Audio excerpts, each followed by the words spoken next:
我砍不死你是吧？我扎死你！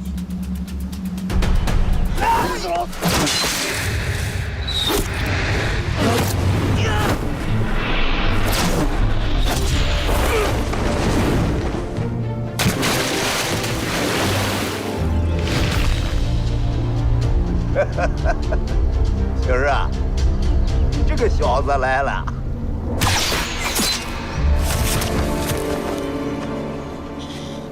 杀了他！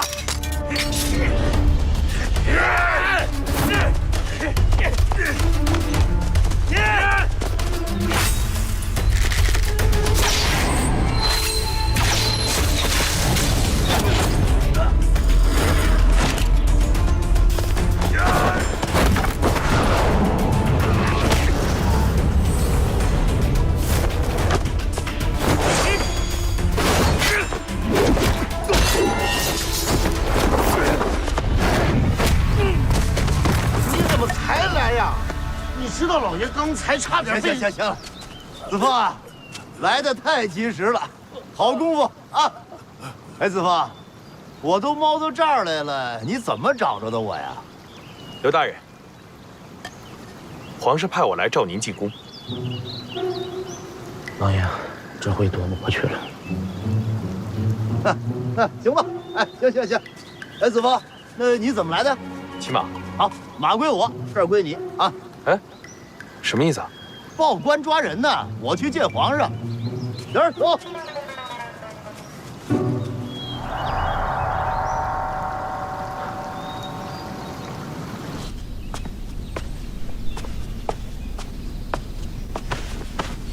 臣刘墉叩见皇上。刘墉啊，起来说话。谢皇上。刘墉，听说你病了。谢皇上，臣正在求医讨药。好了吗？慢慢将养吧。刘墉，朕想问你，关于山东东昌府那起假传圣旨的案子，你怎么看？皇上，臣以为，这要根据傅大人断案的过程以及掌握的线索，逐一分析之后才能定夺。需要多少时间呢？这臣以为恐怕，那就得麻烦傅大人，把他掌握的卷宗以及线索交给微臣，臣看过之后再禀明皇上。是，刘大人。哎，有劳傅大人。朕不想等。刘墉，朕问你，假传圣旨该当何罪啊？假传圣旨属于欺君罔上，按律当诛九族。犯了如此重罪且逍遥法外，侦办此案的官员该如何处置啊？依微臣看，当以渎职论处。好，那你就告诉朕，渎职该如何处置？启禀皇上，假传圣旨一案，按律当诛九族。行了，你刚才已经说过了。这臣还没说完呢。行，接着说。这个当诛，哎呦，启禀皇上，微臣最近病得实在是，这拿脑子，他这个脑子不灵光，我说哪儿了？刘大人，您这个借口找的呀！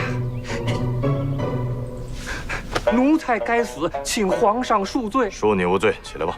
这，告诉刘大人，他说到哪儿了？刘大人，您刚刚说到，犯有此案者，当诛其九族。对，谢公公，当诛九族，当诛九族。臣想起来了，启禀皇上，敢犯此案者，必定心思缜密，阴险狡诈。臣想此人犯这个案子他茶不思饭不想，夜不能寐，辗转反侧，想清楚了之后才做的，因此才能把案子做得了无痕迹。因此此案办起来难度甚大。你到底想说什么呀？皇上，臣以为要督办此案，恐怕得多加时日。而且啊，皇上，短期内办此案的官员，连渎职都不能算。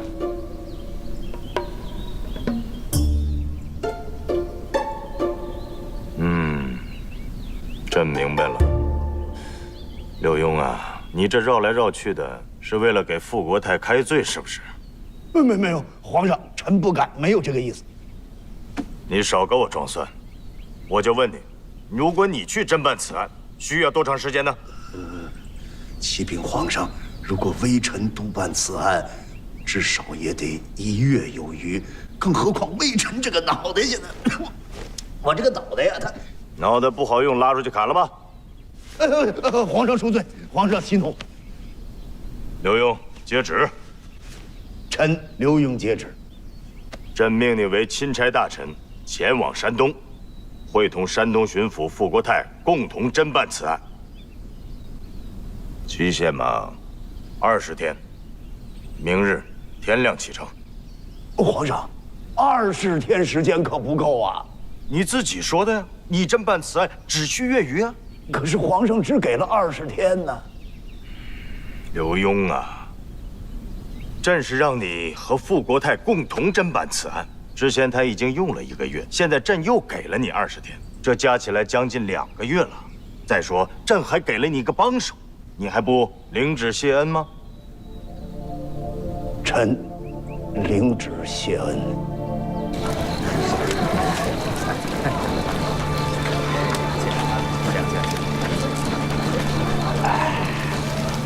你都别喝了，你真要在这里喝一宿啊，夫人要是知道了，那可不得了啊！婶儿啊，你说咱们俩是在这喝酒呢，还是回去吃那个丹药呢？还是喝酒啊？真是的呀！你喝上一宿，明天早上回府，你们夫人就给了，咱俩悄悄的杀了走。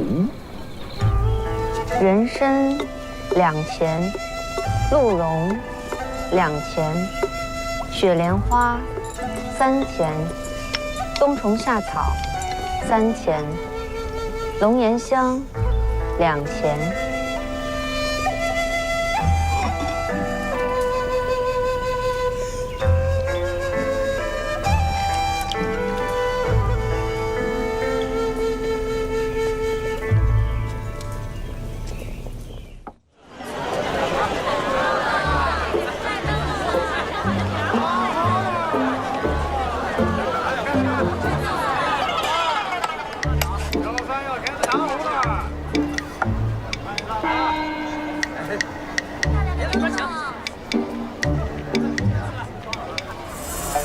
刘姐儿啊，老爷，千万别忘了回去怎么跟夫人说啊！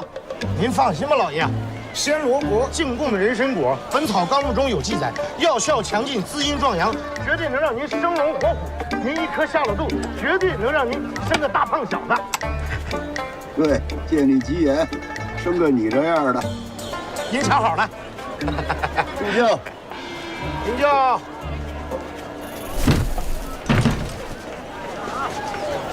老爷，怎么样？我这样的不行啊。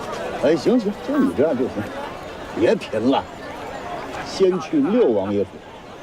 王爷，轻轻点，姓我的鸟，成事慌慌张张。回吧。回王爷，姑爷子来了，来就来吧。哎呀，他干嘛来了？我也不知道。这可应了那老话了啊，夜猫子进宅呀。不是不来。对，我是不来呀。你这么着，你就跟他说，我不在府里，去南方出游了。去好。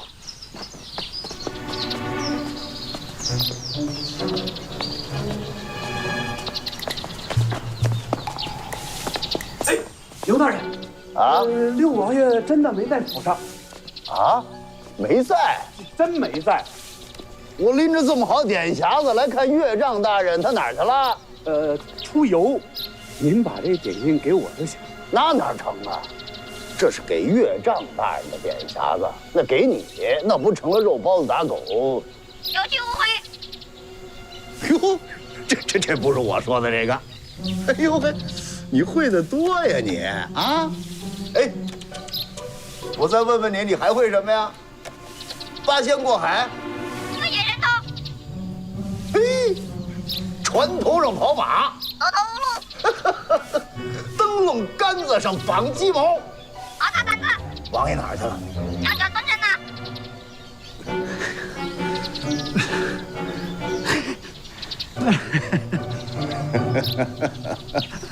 嘿，恭喜！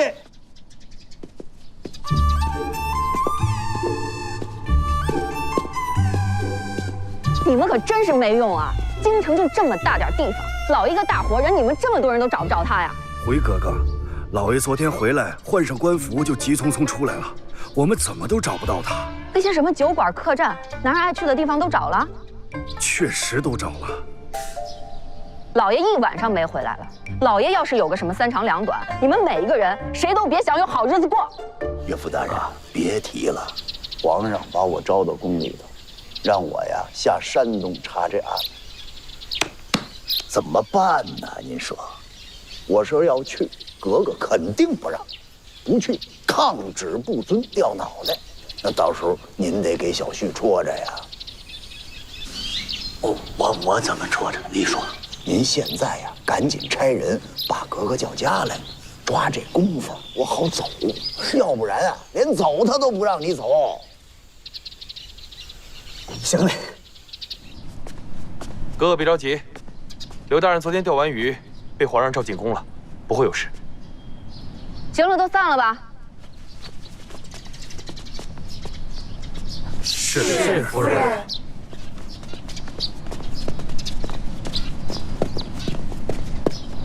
皇上找老爷什么事儿？那我哪知道？这个死刘墉，一晚上不回来，也不找个人通报什么，害得我这一顿好状。笑什么？没。哦，对，来，你过来，叫夫人。夫人？他谁啊？她呀，是刘大人救下来的苦命丫头。老爷救的。刘大人钓鱼的时候遇到强盗了。那老爷他没事吧？肯定没事啊！我一个大内侍卫，那区区几个毛贼，我怎么能让他们伤到老爷呢？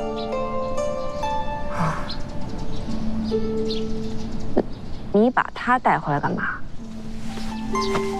夫人，明玉本来是跟父母来京经商的，可是昨天在林子里遇到了强盗，把我全家都杀了，无处可去，无人可依，还请夫人能收留我，当牛做马，毫无怨言。哎，格格你听听，我觉得是挺可怜的，要不格格你就发善心，留下来当个丫鬟。我也觉得挺可怜，不过你个大内侍卫，你保护好我爹就行了，管这闲事干嘛？我这不是替您着想的吗？您说您现在也没有个贴身丫鬟，之前那些也都被您赶走了，你什么意思啊？啊，我是说，他们不行，达不到格格您的要求，所以我这不给您带回来个现成的，您总不会怪我吧？你刚才说我赶走几个了？得有6个了。6个，我就叫你七彩吧。谢夫人赐名。罗舅，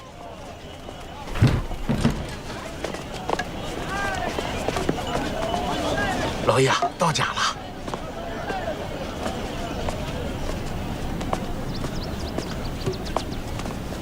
媳儿啊，我就先不进去了，你呀赶紧悄悄地收拾东西，一会儿六王爷会差人把夫人接走，趁这个空咱们赶紧溜。老爷，你让六王爷把夫人给支出去。我这个丈母爷呀，也就能干这么点正事啊！快走。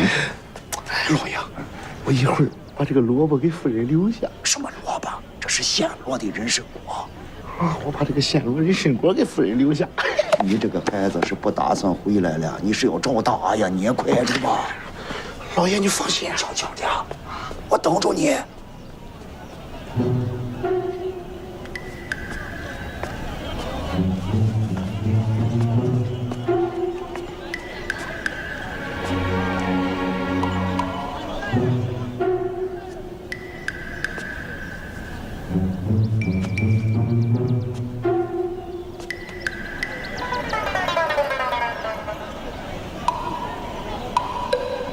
这个刘星进去半天了，怎么还不出来？这是。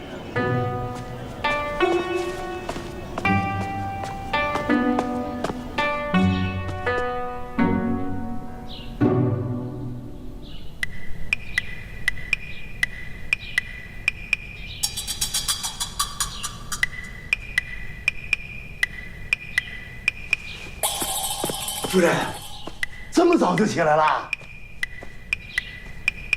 还是一宿没睡呀？这是我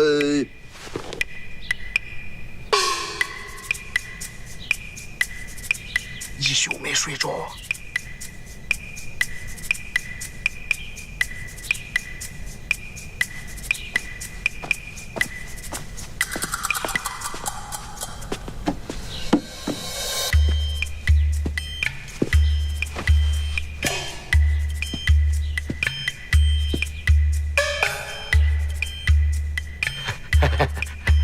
说说吧，钓鱼怎么回事啊？夫人真是明察秋毫啊，一切了如指掌。老爷昨天就是想出去散散心，我特意安排的。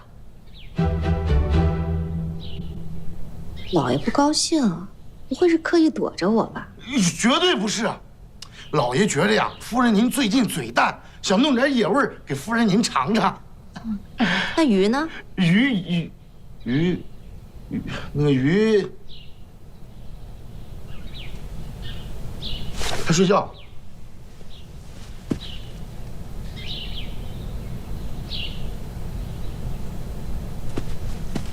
老爷，夫人问你那个鱼呢？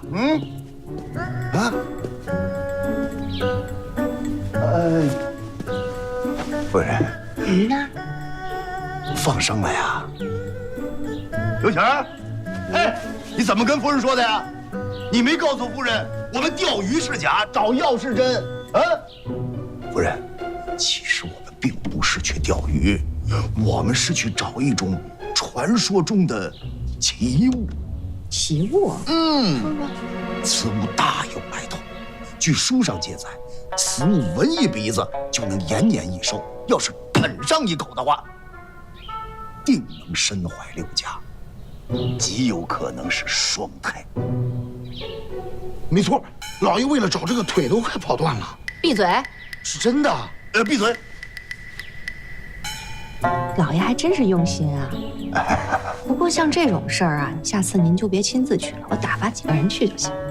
不用有劳夫人，找着了。夫人请看。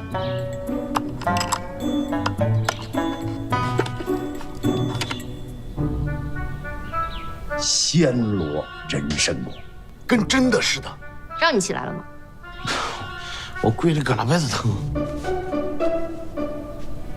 星儿啊，你没有告诉夫人吗？咱们为找此物费尽千辛万苦，啊，费了9牛2虎之力，吃奶的劲儿都使出来了。拿这个，给夫人好好的煲一锅汤，给夫人补补身子。啊，去吧去吧去吧。好嘞，老爷，好嘞好嘞好嘞。站住！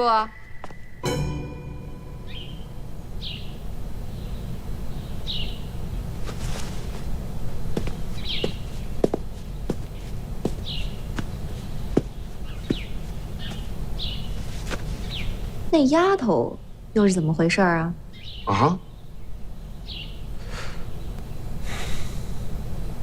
哪个丫头？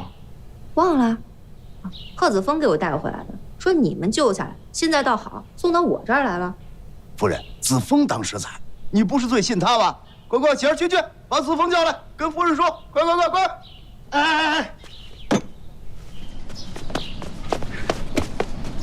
干嘛？何子峰，你为什么把那个姑娘给带回来？现在害得老爷在夫人面前讲不清，你赶紧去解释解释。哦，现在让我解释了，你们逞的英雄啊啊！你们救了人不管了，只管杀不管埋，要解释你去啊，解释不通，你把人送回去不就完了吗？你什么你，袁胖子？哥哥，不可动怒，哥哥。站手！哥哥，你看，你连你的擀面杖可都是紫檀的，老百姓那儿连饭都吃不上。哥哥，您从小生在帝王之家，你岂知民间疾苦啊？有几个人能到您这份儿上啊？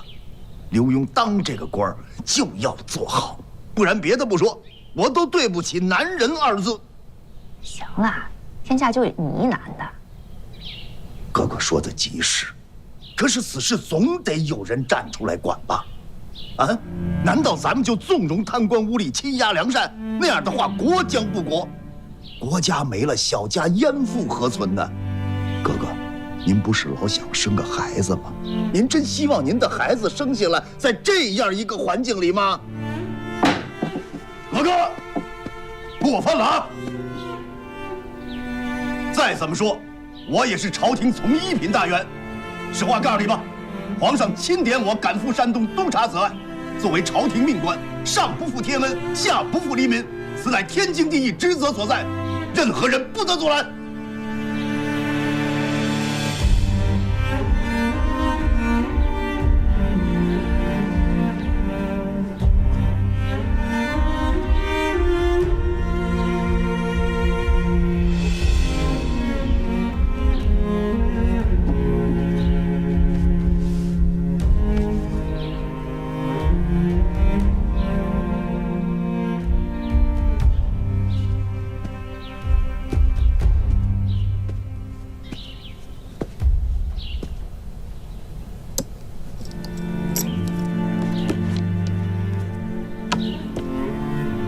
老爷，这个打算怎么吃呀？夫人是什么意思？依我说啊，就切成细丝儿，加点醋，要不要来点辣椒油？夫人这是说什么呢？你一破萝卜还打算怎么吃啊？下次记得把皮带回来，更好吃。夫人聪慧。哥哥不好了，六王爷身体抱恙，让你赶紧回六王府呢。夫人慢走。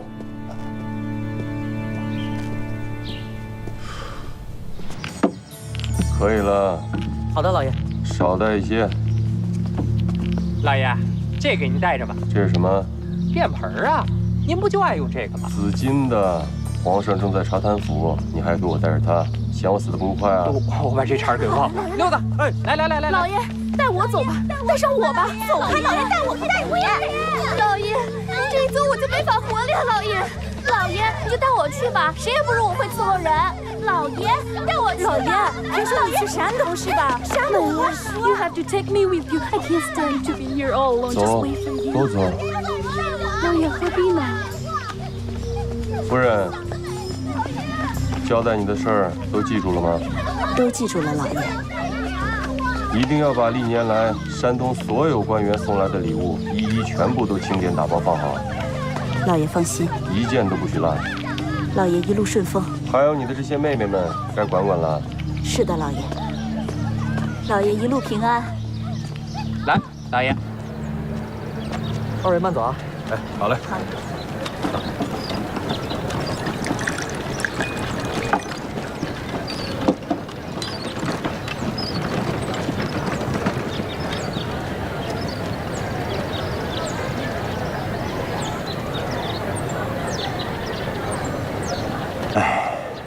什么时候了？这个傅大人也没个谱啊！这老爷，这个傅大人是不是很不守时啊？再等会儿吧，一会儿见了他呀，别多说话啊。知道了。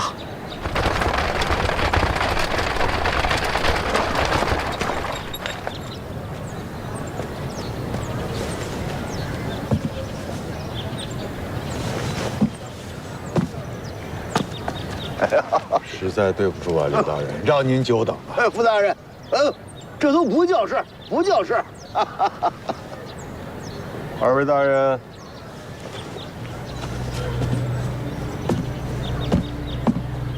哟，何大人？山东巡抚傅国泰接旨。臣领旨。奉天承运，皇帝诏曰：山东东昌府假传圣旨一案，山东巡抚傅国泰办案不力，未能及时侦破，现命九门提督和珅协助左都御史刘墉，随山东巡抚傅国泰一起前往东昌府侦办此案，钦此。臣谢主隆恩。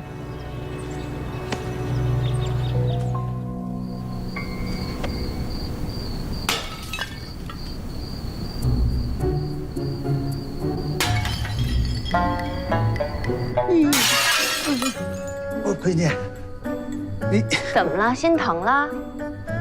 不心疼。你要不解气，砸你爹来！来，找这儿来，找这儿来。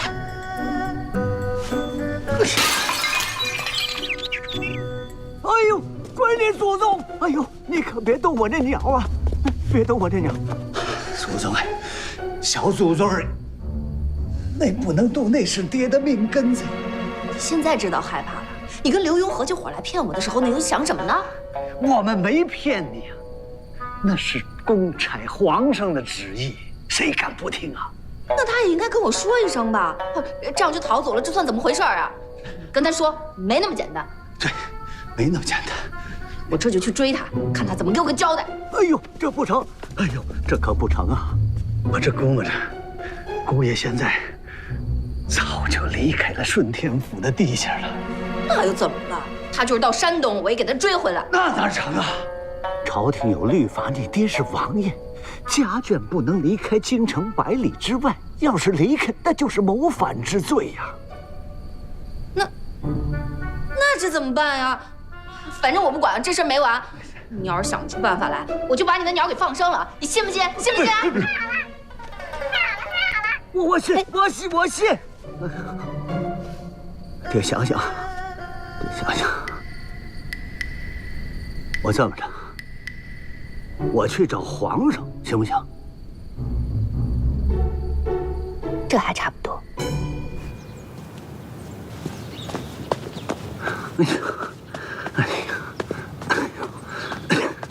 爹，皇上他怎么说啊？皇上让咱们等20天。你怎么跟他说的？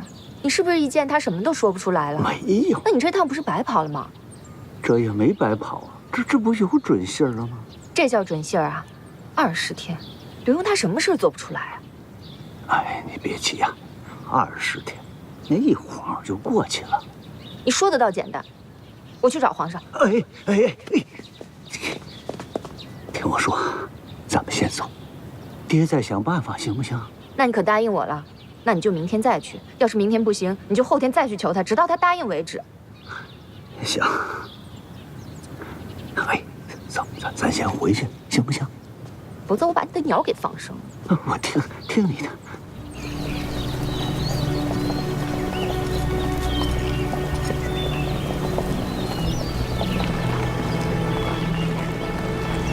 这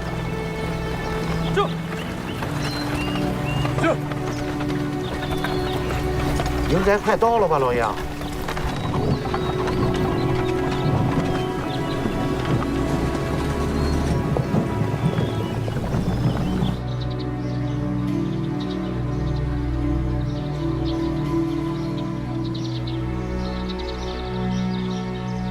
贾师爷，按照时间来推算，他也应该到了吧？是啊。老爷，东昌府快到了吧？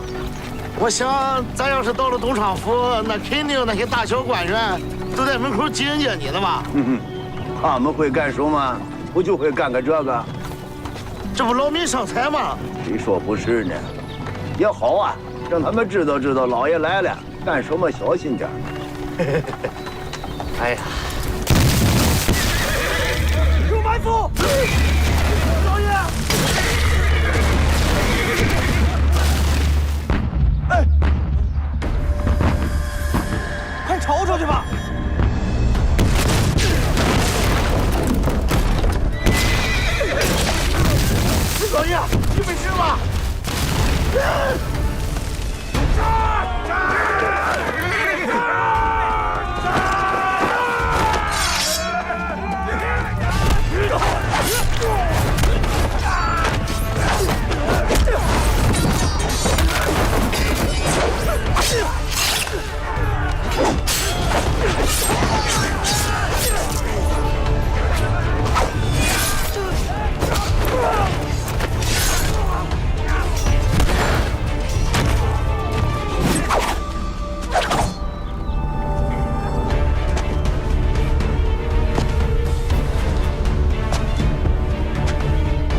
保护大人，是。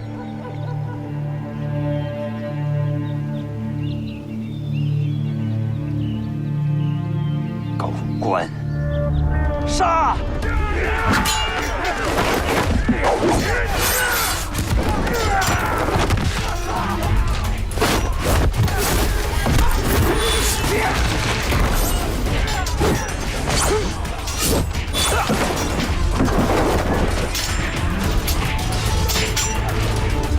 老爷，老爷，慢点，慢点。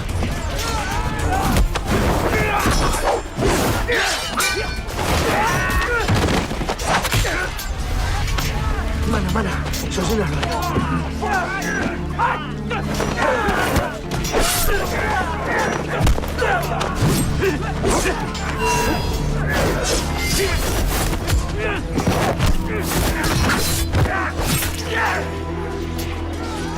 今儿，这是怎么了？这是？不知道啊，上来就一通乱炸。这刚到山，这是出什么事了？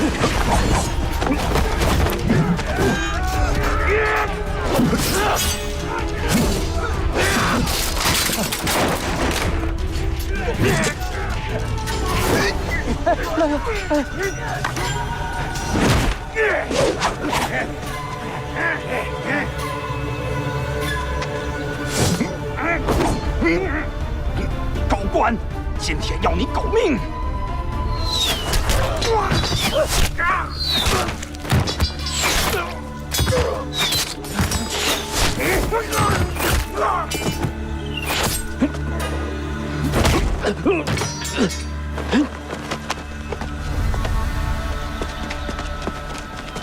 爷，你放了我，老爷！别动，退后！不是，再不退后，我就杀了他！你别乱来啊！怎么了？这是？壮士，壮士，这位壮士，有话好好说。你把这东西架我脖子上，这算何意呀？这个啊，大人，对不住了，我今天要用你跟这个狗官谈谈条件。胡将，大胆，敢威胁本官！狗官，你栽赃设计陷害我，还要诛我9族。今天，你要是不放了我大哥，咱们就鱼死网破。你把人放了。你挟持的可是钦差大人，把人放了，我饶你不死。钦差大人，大人，草民冤屈深重，所以才出此下策，还望大人为我做主。大南，你可知道你挟持的是何人？啊，那是刘墉刘大人。你知道我是何人？我是和珅。傅大人，愣着干什么？让人把他拿下！哎，慢着，慢着，慢着，何大人，这东西可在我脖子上架着呢，我是钦差呀。刘大人，都这个时候了，你还在这儿给我争名分？行，这位壮士，本官也听出来了，你也不是奔要我这命来的。咱们这样啊，你把这东西放下，咱们有话好好说，本官一定还你个公道，如何？大人，您说话算话。你看，何大人在这儿，傅大人在这儿，绝无其言。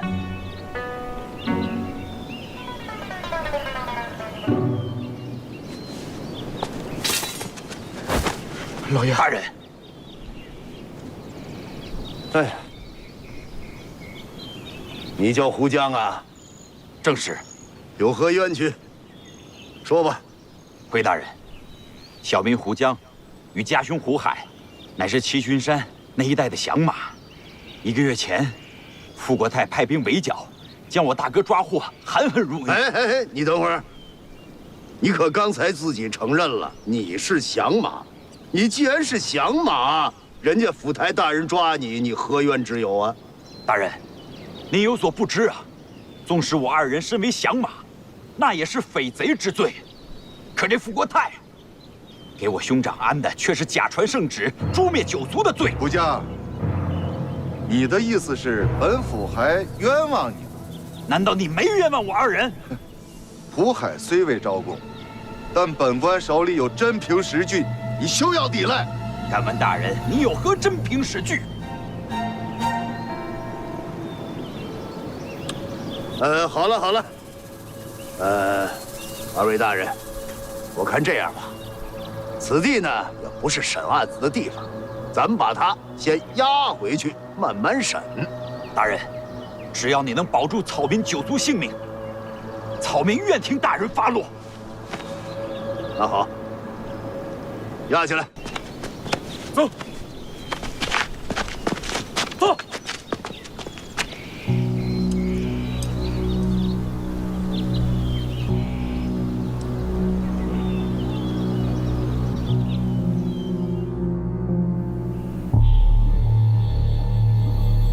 王公公，刘墉一行已经安全护送至东昌府。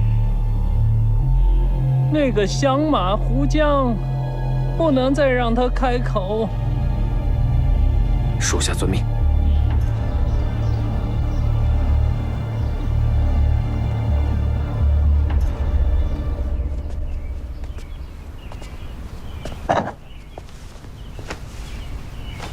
傅大人，何大人对这房子安排还不大满意。刘大人啊，这还真不是卑职有意而为，实在是我们这东昌府住房条件有限，迫不得已。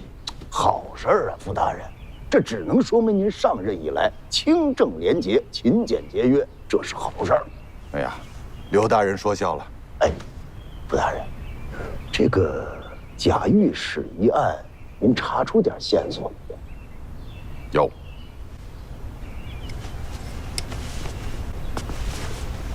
您请过目。这是一块响马用的令牌，是卑职到了东昌府之后，在这衙门后院的一个角落里发现。这能证明什么呀？这块令牌啊，刘大人、傅大人，与胡江一起行刺的同伙，他没有一个活口啊！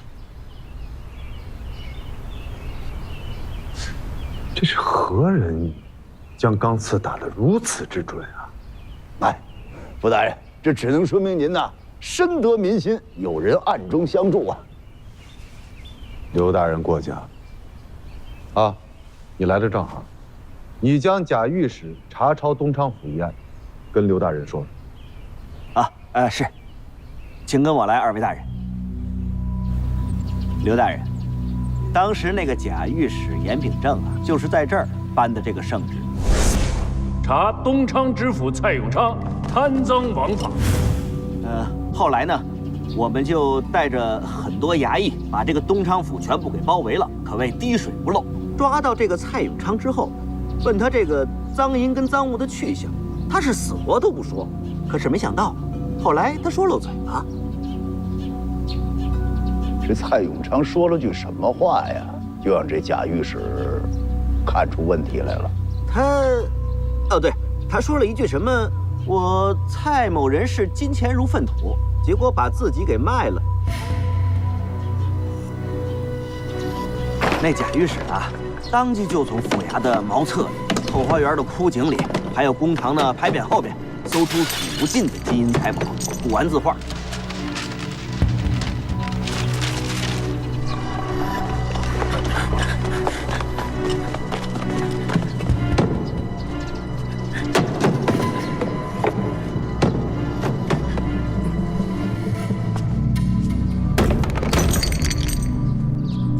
刘大人，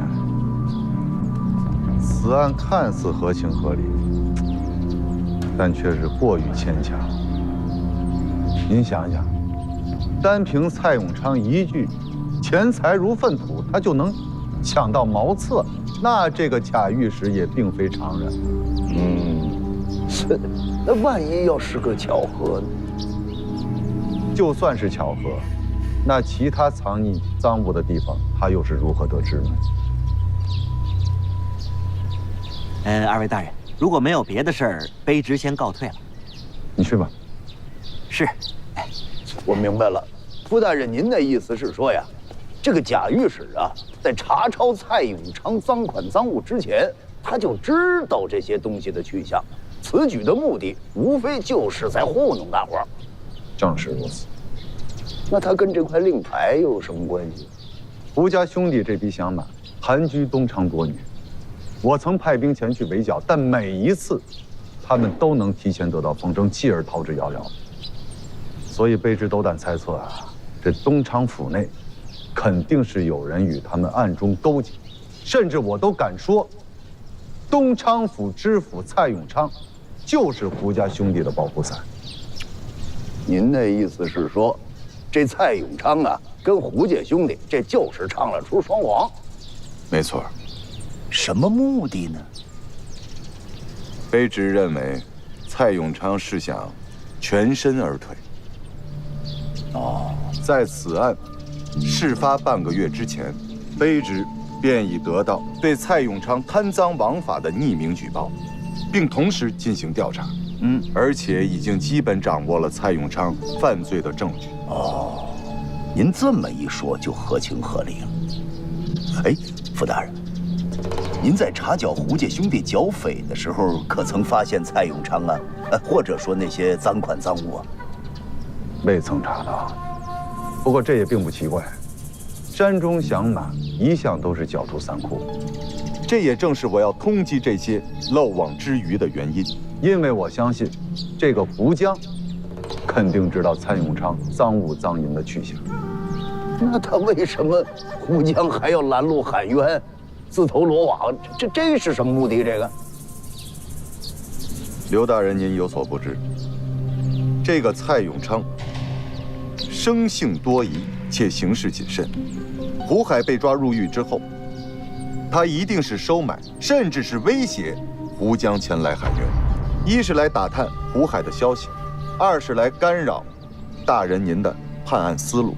当然了，这也并不排除胡江确实是想救其九族的性命。好，看来我还真得亲自会会这胡江啊。现在吗？不是，我呀，得先甩掉和珅这搅屎棍。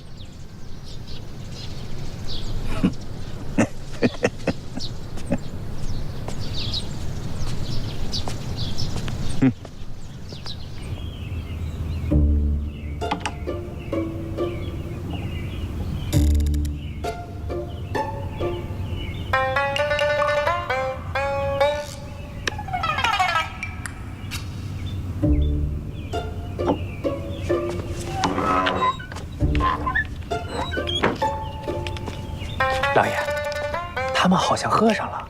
喝上了啊？救的什么呀？哟，这个我还真没看见有人往里送菜呀。干喝呀！哼，佩服。去，继续盯着。哎。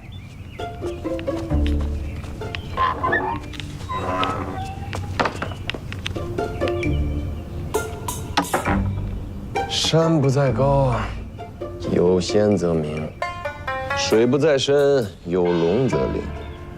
斯事陋室，惟吾德馨。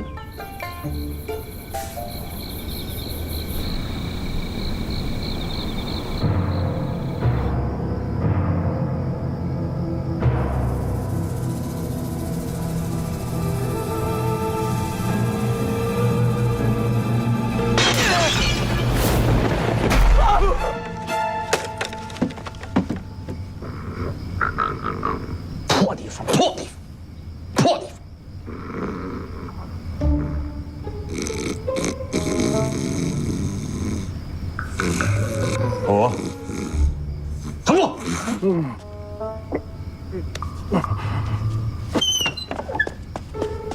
老爷，他们还喝着呢。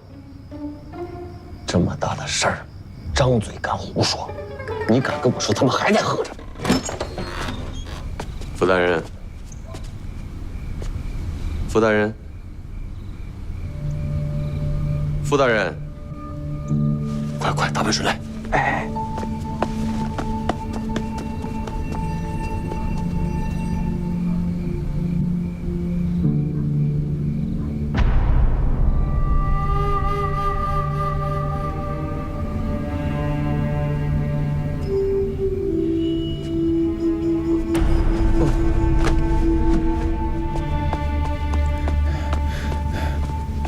哎，大人，何大人，这怎么都睡着了？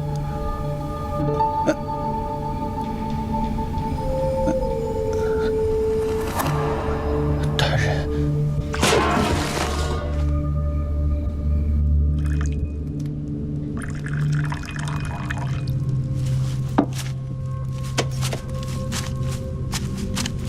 钦差大人让你们都退下。是。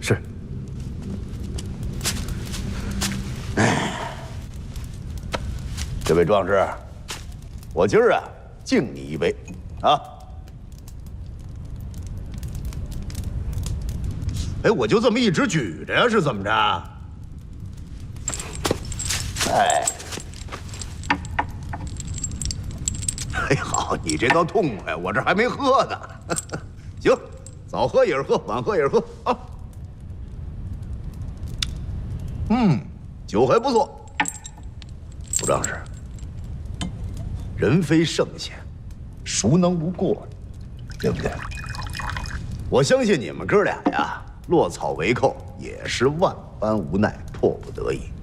不然的话，咱们大清现在盛世，放着好好的日子，谁不想好好过呀？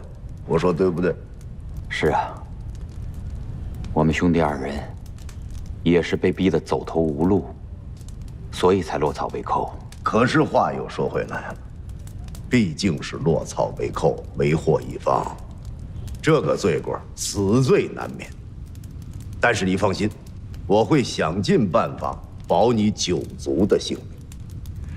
大人相信我们兄弟二人与假传圣旨无关。这个信与不信呢，它不是我说了算的，我们是讲证据的。大人，你想知道什么？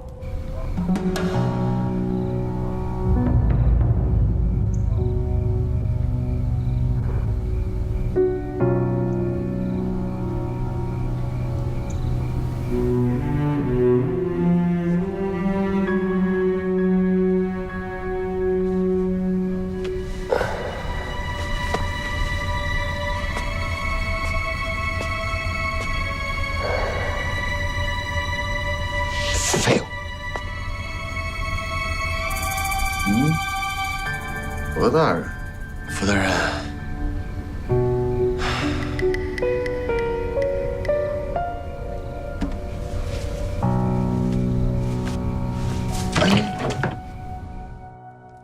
哎，今儿啊，我呀，很想夫人，你知道吗？我知道。我这一想啊，我这心里头恼啊，你明白吗？明白。哎，足。刘大人，哎呦，两位大人，你们怎么在这儿呢？邱大人，您这是因成性，醉梦醒时却是山阴呢。他喝醉了吧？他别装了。没想到我们俩能醒过来吧？啊？什么呀？敢问钦差大人，您这是在哪儿喝的酒啊？跟胡江喝的。胡江。那胡江跟您说了什么了吗？他说他呀之前有块令牌丢了。他肯定还说，那块令牌是我偷走的，对吧？对，就是这么说的。行了，钦差大人，您喝的也不少了，赶紧回去歇息。也好。咱们改天聊，改天聊。哎呀，这个刘大人啊，当钦差可惜了，应该去唱戏啊。傅大人，刚才您二位说的令牌，傅大人，您也回去歇息吧，卑职这头还晕着呢。这刘墉也真是，太不是个东西了，连老爷也敢骗。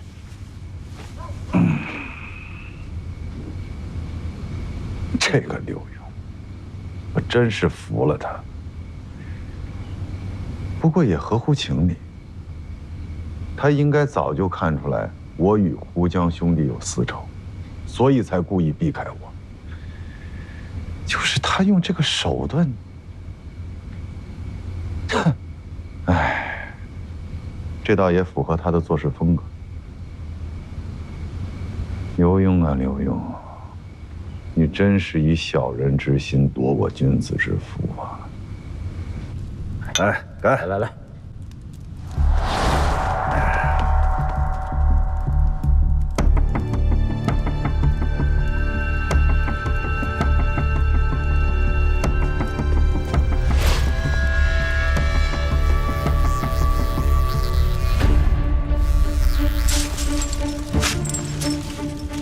不要过来！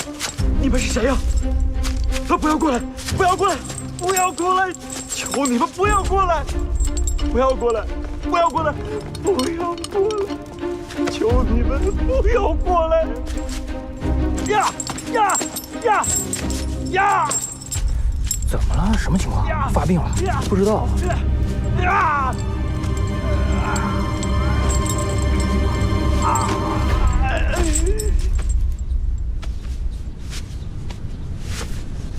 老爷啊，不是我说你，你甩开和珅还有情可原，可你没必要把傅大人也甩开吧？毕竟你们两个是一条船上的。一条船上怎么了？一条船上我就得老得带着他。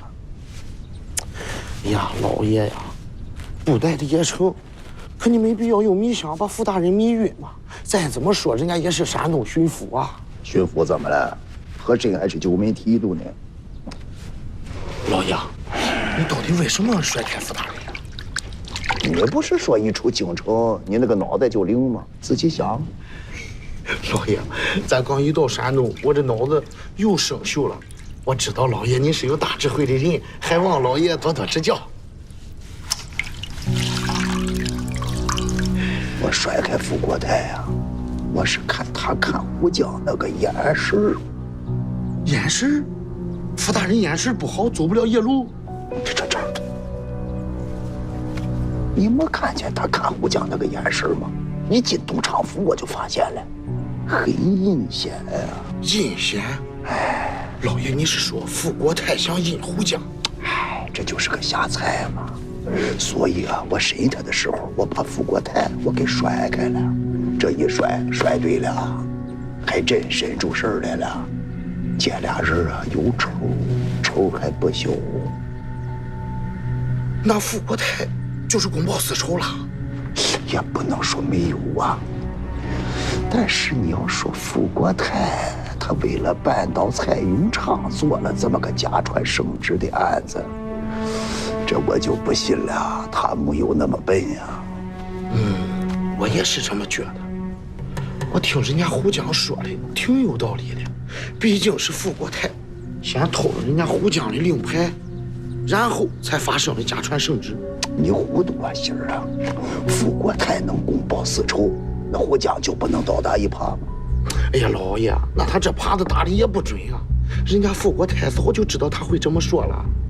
他怎么知道？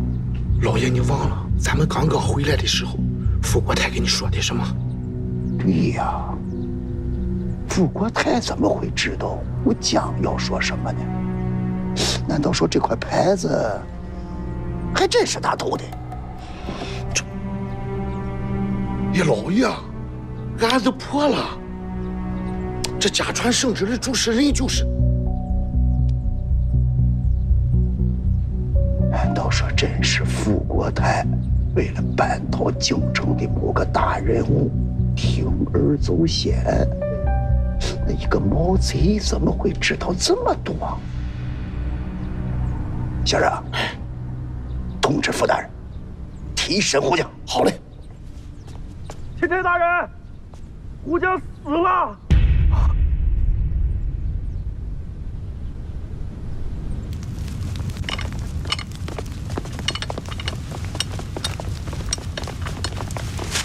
大人，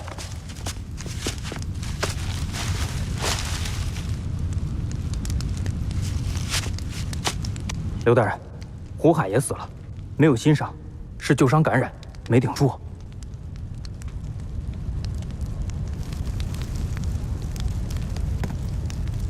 有人看到什么、听到什么没有？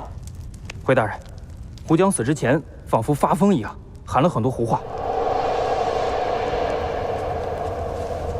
诸位大人，仵作到了。让他进来。是。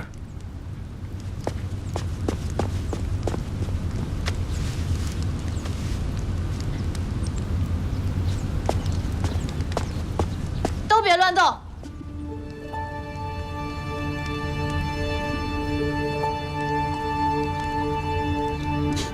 傅大人，来了个小娘子，这是怎么个意思啊？哎，诸位有所不知，这位是我们山东境内最有名的仵作邱燕飞之女，邱梦楠。哎，你父亲呢？回府台大人，家父身体有恙，不便前来。这位姑娘，请叫我仵作。麻烦请你让一下。哦，好。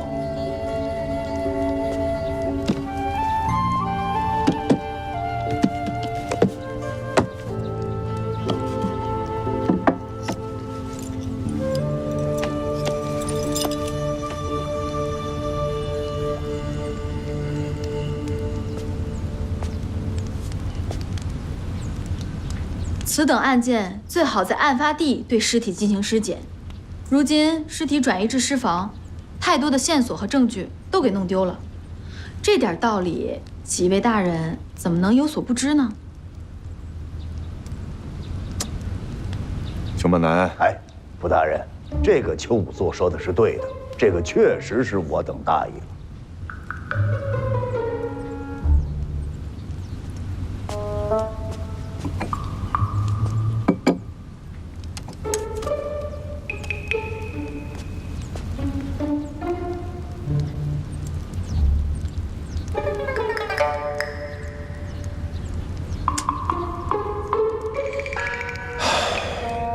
验尸就验尸啊，不要搞这些小仪式。死者为大，请放尊重点儿。你知道我是谁吗？何大人，邱仵作说的有道理。你，哎，何大人，您要是不愿意在这儿待着，这样，您上门口休息，啊。那卑职陪何大人在外面待会儿。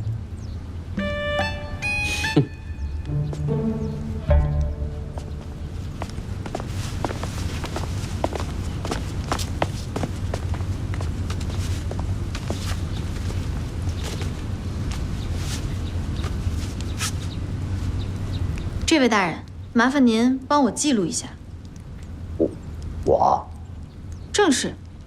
啊，好，好。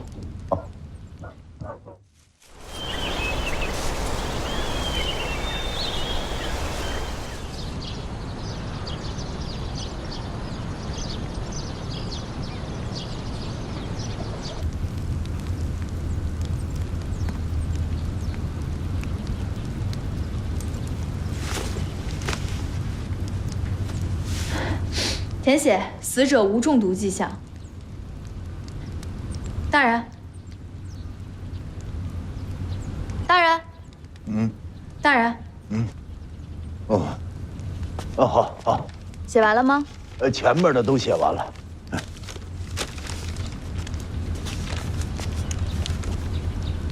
我已经检验完了，死者死于暴击，无他杀迹象。哦，哎，那他脖子上那道抓痕，那是他自己挠的。何以证实呢？你去看看她指甲就知道了。哦，这位姑娘啊，请叫我仵作。哦，仵作姑娘，你可知她死于什么暴疾？如果大人能征得家属同意，我想抛尸。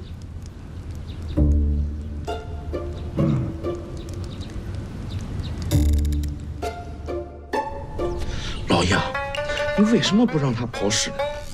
他太嫩了。也是，这邱仵作长得又嫩又白，真好看。我说他长得嫩，我说他那个手法太嫩了。毕竟刚刚20出头嘛，太年轻。心儿啊，我就说他嫩，他爹可是个老仵作呀，怎么没有怀疑？这怎么还就撂倒了？这就瘫痪了。你不觉着蹊跷吗？对谁怀疑啊？谁瘫了？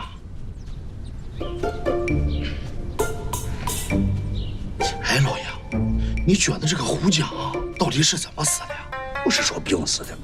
老爷，你快别兜圈子了。不是说邱仵作判断有误吗？我没说过，我说他说的对。人嘛，吃五谷杂粮怎么能不得病？有什么大惊小怪？老爷，你是不是糊涂了？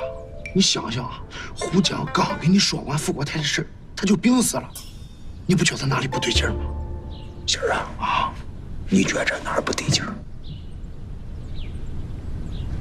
这分明就是富国台干的，杀人灭口。哦，心儿啊，那这么着，你现在就去赶人毒计，把他抓了。老爷，我就是随便一说，我再给你捏捏肩。行了，别捏了。走心儿，咱们呢，看看去。死了好，死了干净，死无对证。老爷，还是您高明。胡说八道什么？这话如果让别人听见，以为这事儿跟我有什么关系？奴才不是那意思，奴才是想说……你想说个屁！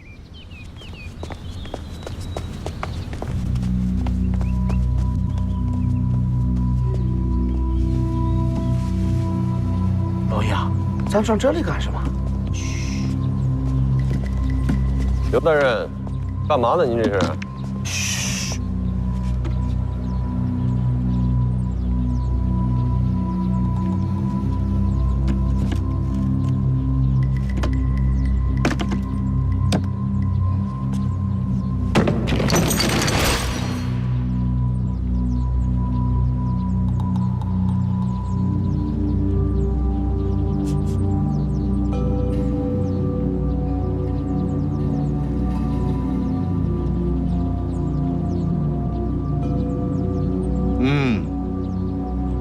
这就对了，味儿不一样就对了。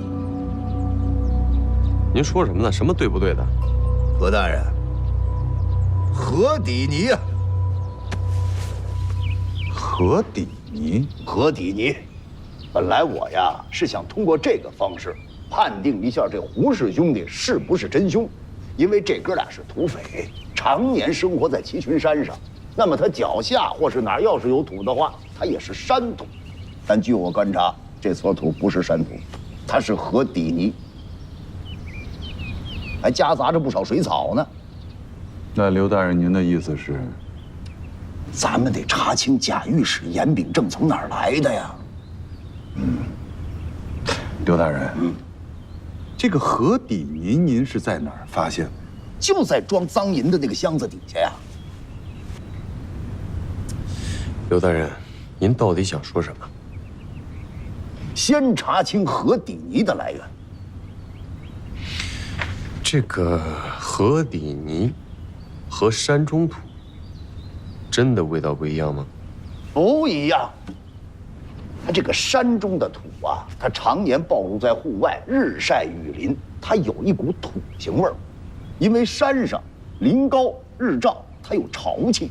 河底泥它就不一样了，常年不见天日，埋到河底下去，对吧？然后再加上这个水草啊，什么腐烂的鱼虾呀，它有一股腥臭的味道。啊，行，可以了，我信。刘大人，我明白您的意思了。咱们现在首先要查清楚这个假传圣旨之人是否是汤和过来。汤和过来的，那他衣裳不就湿了吗？那他的鞋底上怎么会沾有河底泥呢？哎，傅大人，咱们东昌府最近可有正在修建的河道？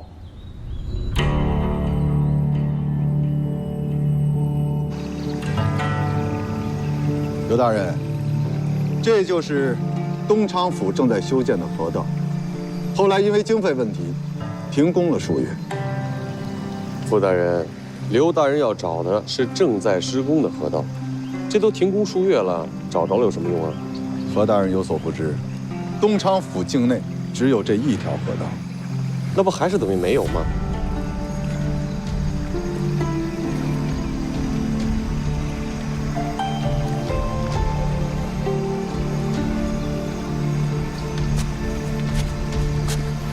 没什么线索。现在河道都种满了，即便是干的，它也是杂草丛生，哪儿找线索去？你看，我刚才说什么来着？不过呀，那个贾御史，他一定是从河道那边徒步过来的。他不是说了吗？他抄了蔡永昌他们家之后，是用马车拉着蔡永昌跟财物，那么这个马车就一定是在附近租的。卑职明白。来人，不太大人，立刻派人严查方圆10里的马车店，看看案发当日前后是否有官府之人租用。是。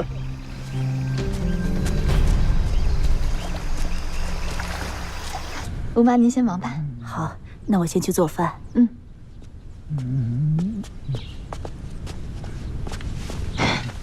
爷，喝药。哎，小心烫。爹，我今天实在是太忙了，这牢狱里死了个人，让我去验尸。这种种迹象表明呢，他都是病死的。可是有一个姓刘的大人，他对那脖颈上的细微抓痕产生了怀疑。那刘大人特别逗，他还在那尸格上特意写上这么一句，说脖颈处有细微抓痕。你说这么点抓痕也不至于致命啊，是吧？爹，你别着急，那些细节该验的我都验了，那手指甲我都检查过了，那抓痕就是自己所为，不是别人所为。爹，你怎么了？你要拿东西啊？我帮你拿，我帮你拿啊。那柜子是吧？啊，你别着急，别着急。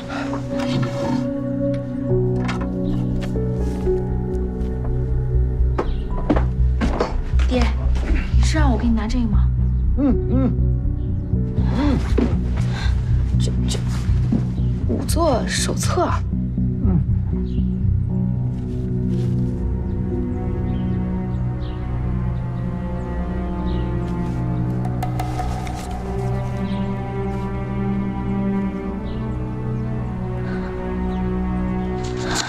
爹，是女儿大意了。原来这些毒虫真能致命啊！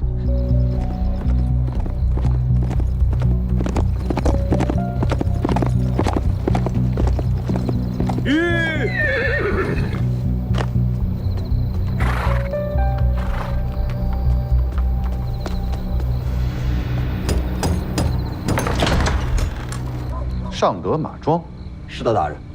就在假传圣旨案发的头一天，确实有一伙自称是官府的人到达了尚德马庄，他们在那里租用了2辆马车，之后却没有还回去。数日之后，马庄老板在城郊的树林当中发现了被遗弃的2辆马车，据他所说，其中1辆有被改动过的痕迹，是不是改成囚车了？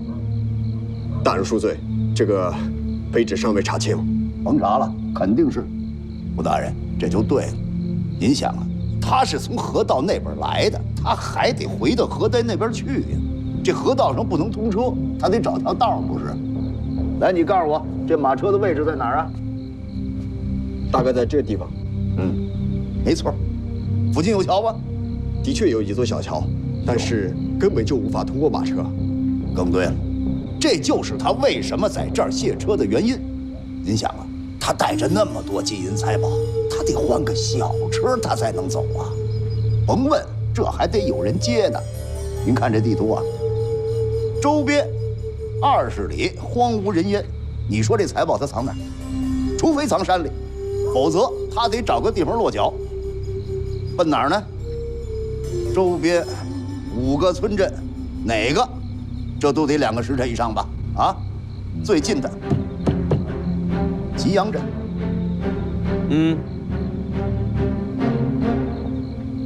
那这个贾御史还有那批赃银，就在吉阳镇。哎，何大人，我可没这么说啊，这是您猜的。我是说，他们要万一去了，肯定能留下痕迹。刘大人，我马上派人前去调查。不行，傅大人，还真不行。您想啊，他们带着这么多的金银财宝，您这明火执仗的一去，他们肯定就转移或者藏起来了，对不对？我看不如这样，我呀微服私访，拿出证据，咱们再动手不迟。也好，那卑职陪刘大人一起去。也不行。为什么呀？傅大人，您这张脸在山东地面上，谁不认识啊？再说那帮是什么人呐？御史他都敢冒充，杀人不眨眼，吃人不吐骨头的主啊！我看呐，还是我跟何大人，我们俩一块儿去比较好。您说呢？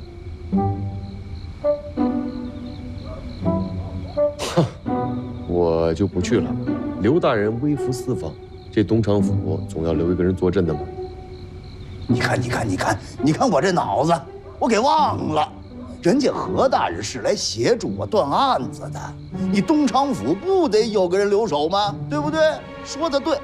哎，何大人，那屋里闹鬼那事儿，您不怕了？迷信，这世上哪有鬼啊？好，行，那就好办了。哎，胡大人，您的意思啊？我没有意见，就这么说了。您派人保护。好，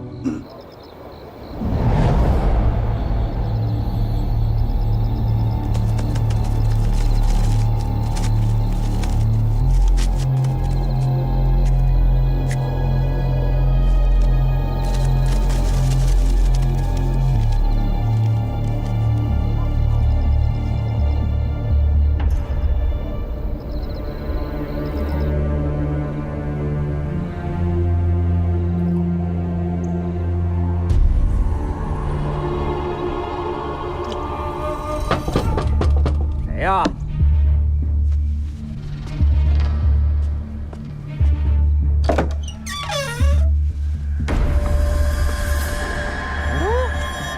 谁呀？大半夜的干什么？别闹啊！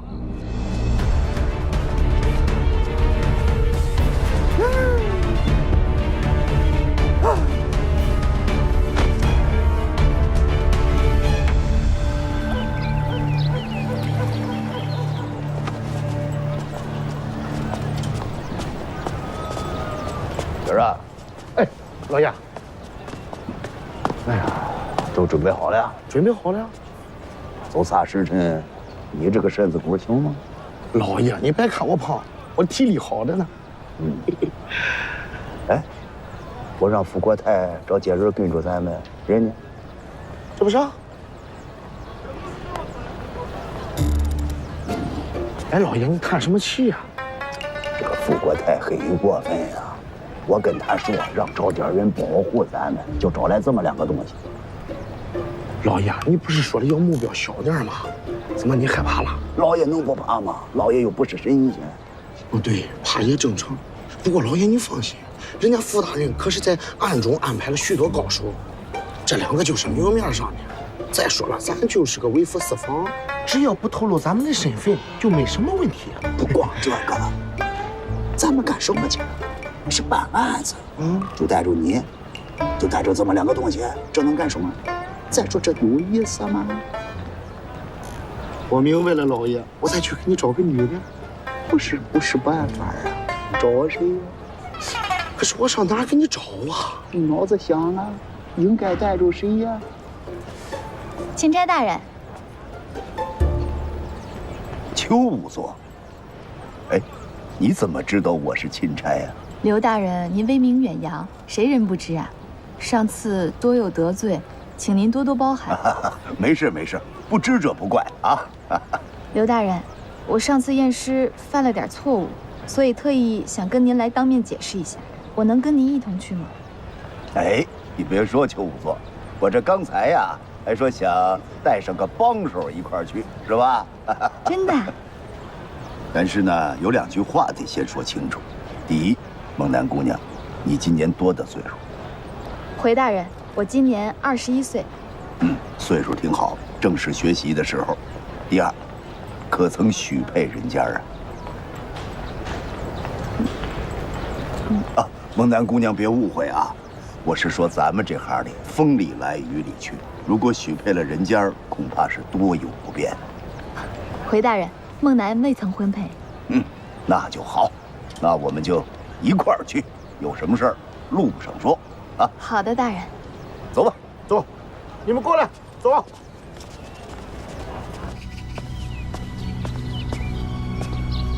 大人，刘墉走了。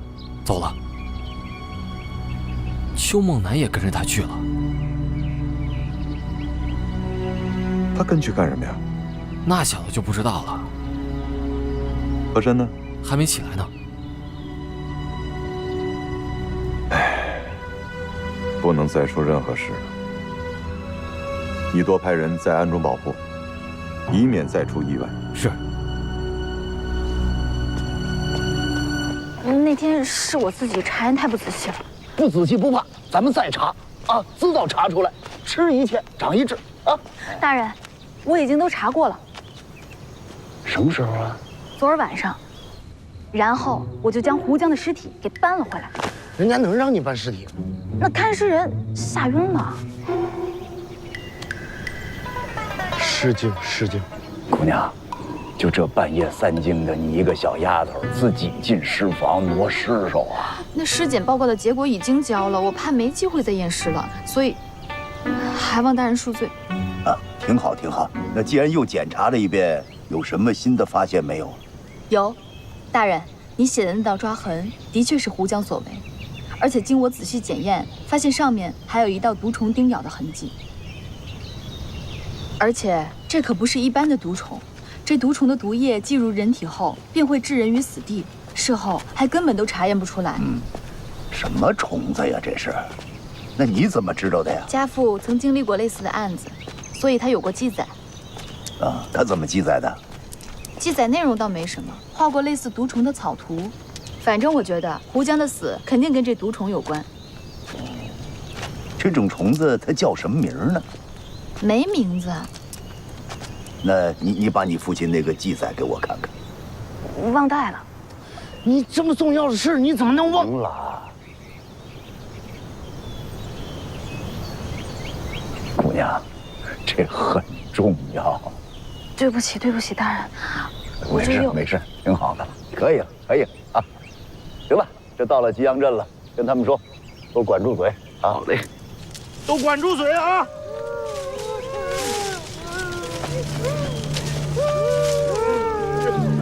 老爷，看来今儿个不宜出门啊。人生一世，草木一秋啊，都有凋零的时候。来，给人家让让道。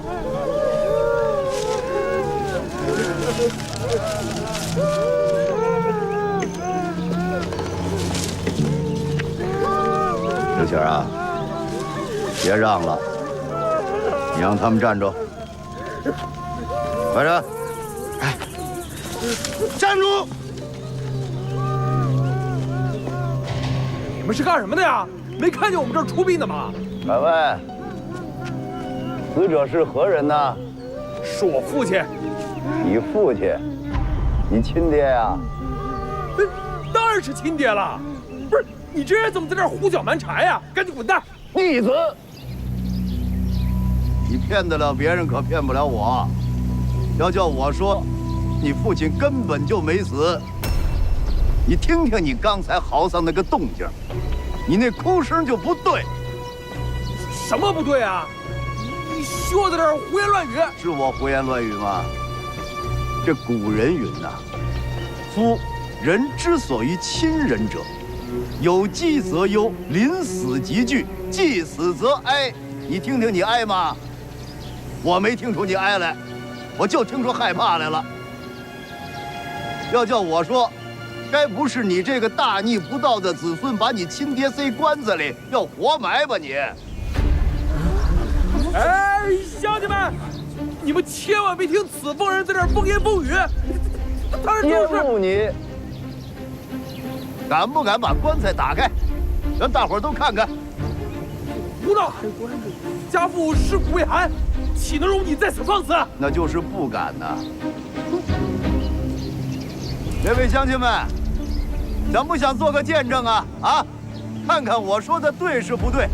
咱们这么着啊，我要说错了，在场各位输你们每人纹银10两。哎，你说话算数吗？刘景，把银票掏出来。绝不食言。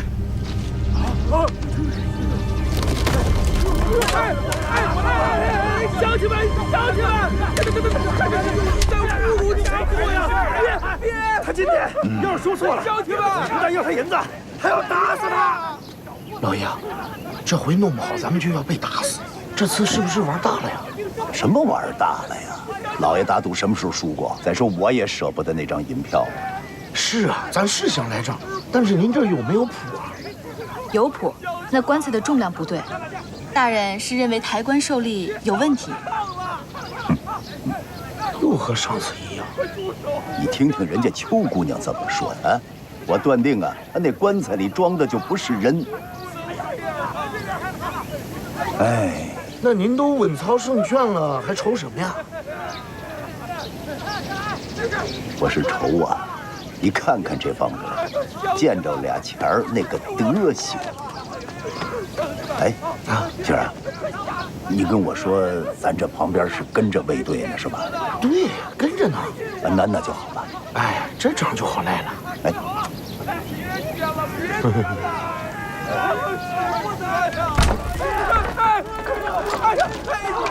住手！住手！不能抢，不能抢啊！哎呀！哎，看看，看看，看看。别抢了，别抢了！发什么呆呀？叫人拿下呀！对，别抢了！求你们了！来人，拿下！别抢了！别抢了！别走！别走！别走！别走！别走！干什么你们？别走！你们凭什么抓我呀？啊！真是瞎了你的狗眼了！这位是朝廷的钦差大人刘墉，刘大人。哎，也可能不是。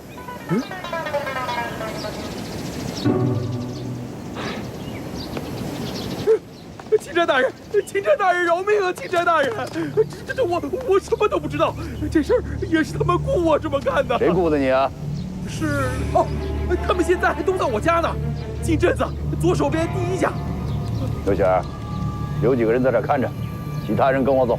是，你们俩在这看着，你们几个跟我们走。是。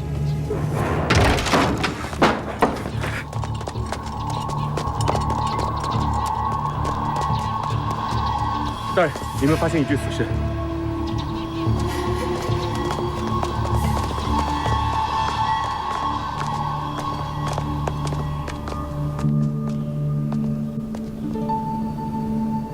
大人，刚死不久。仔细看一眼。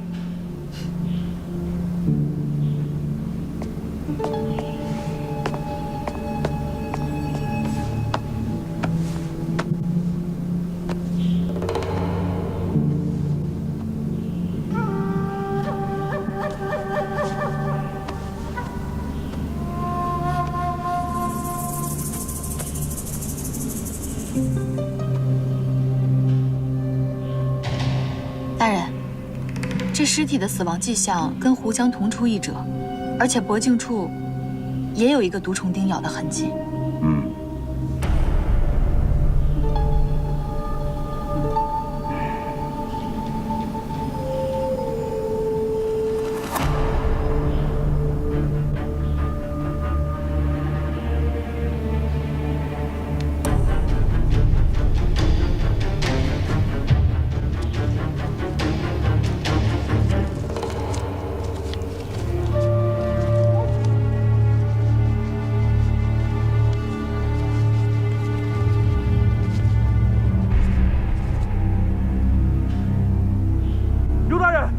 留在镇口的捕快全被杀了。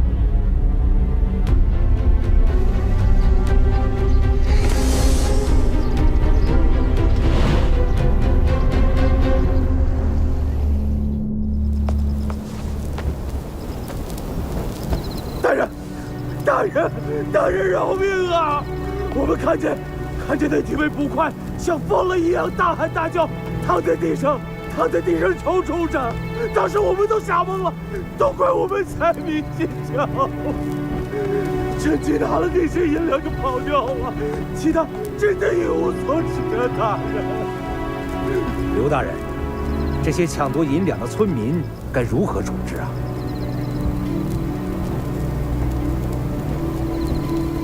他们也是见财起意，也是初犯，从轻发落吧，一人20大板。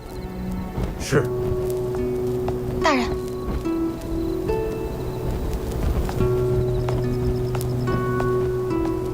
大人，这些尸体上也发现了毒虫的咬痕。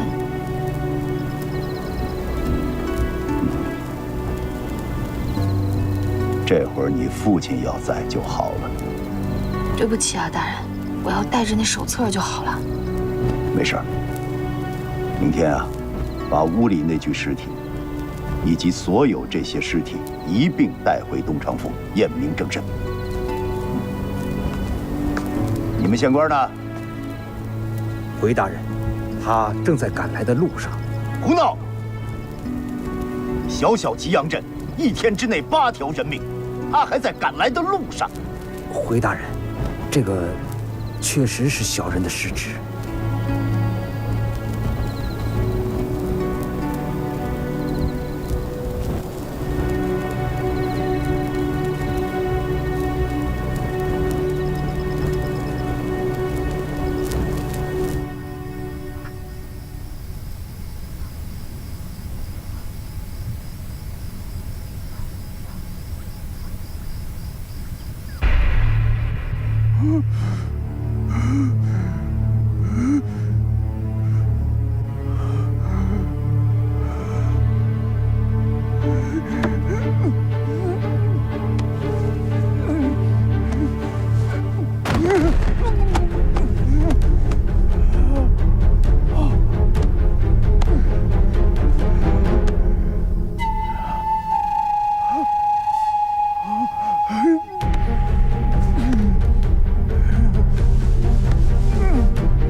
怎么回事？这是这么多人！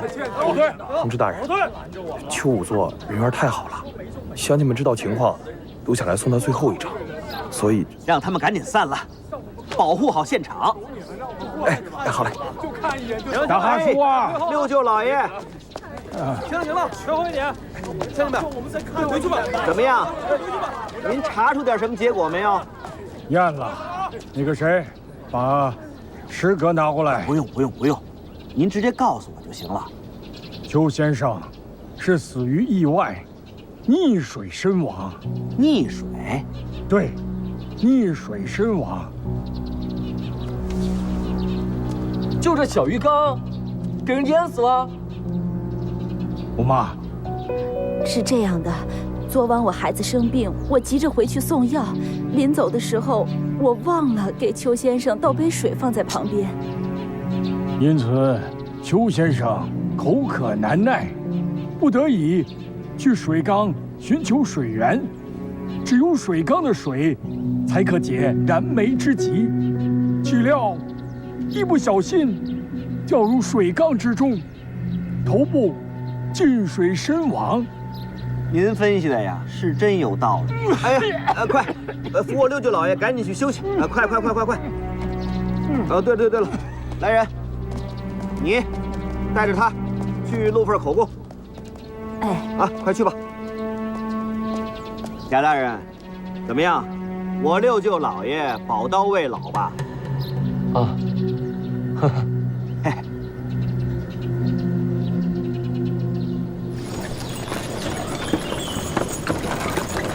站住！不能让他们过去啊！你们是什么人啊？我还想问你们是什么人呢？你们这车上拉的都是尸体吧？你们这拉这么多尸体，万一有个瘟疫，你让我们怎么办？乡亲们，不能让他们过去啊！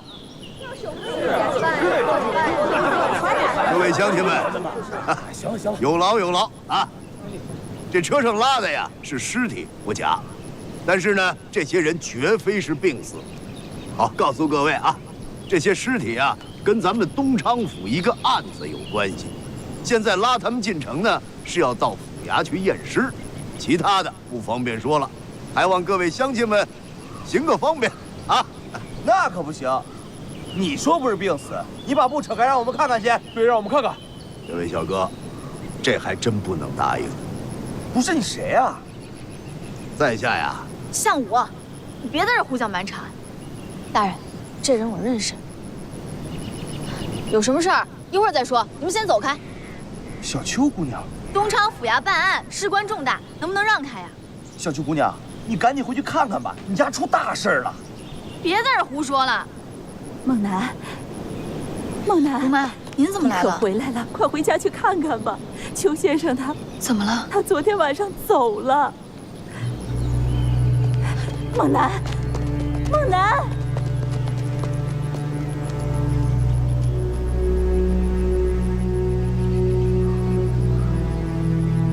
哎，不能过啊！这二位小哥怎么不听劝呢？那可不行，您不能过。要再这么纠缠下去，可就触犯大清律了啊！福儿，大白天的瞎嚷嚷什么？你看他后面拉的全都是尸体。哪儿来的尸体啊？这我方才讲过了，不方便告知。您怎么称呼啊？我叫刘墉。您是左都御史刘墉？不错。大人大名如雷贯耳，在下早有耳闻。您大白天的拉这么多尸体，从这儿过可以，但是您得让我看一眼，也给乡亲们个交代。这我方才讲过，不方便。没事，不劳大人动手。哎，秦大哥，别这样，都给我让开！秦大哥，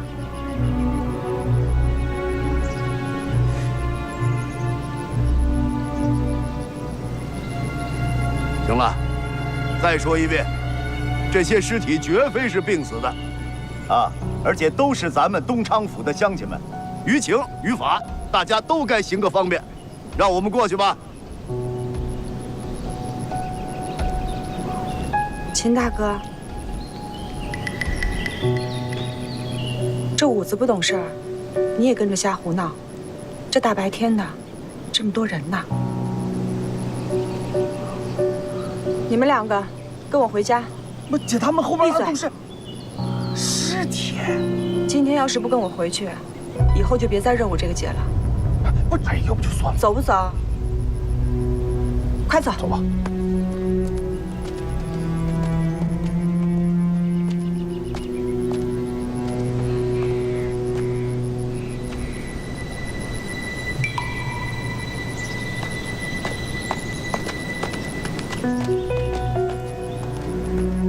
今儿啊，走，走了。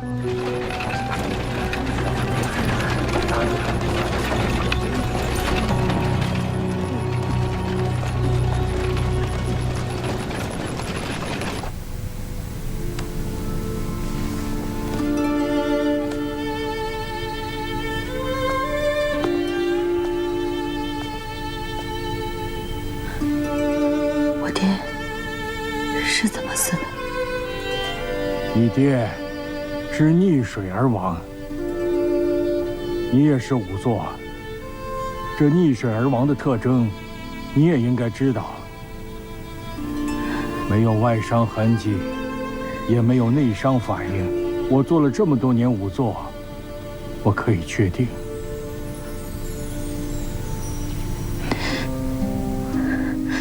张仵作，你能让我单独陪会儿我爹吗？好，姑娘，节哀。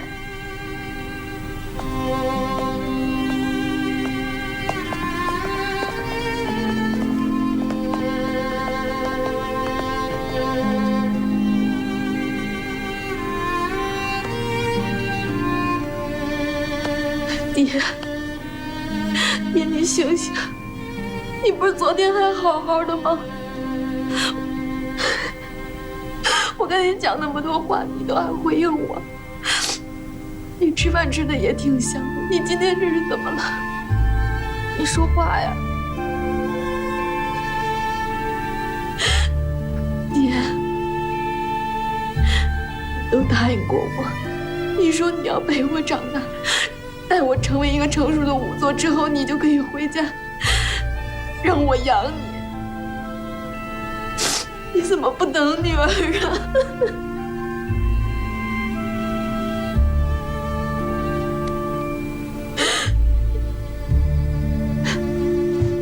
爹，你醒醒！你能不能睁开眼看看我？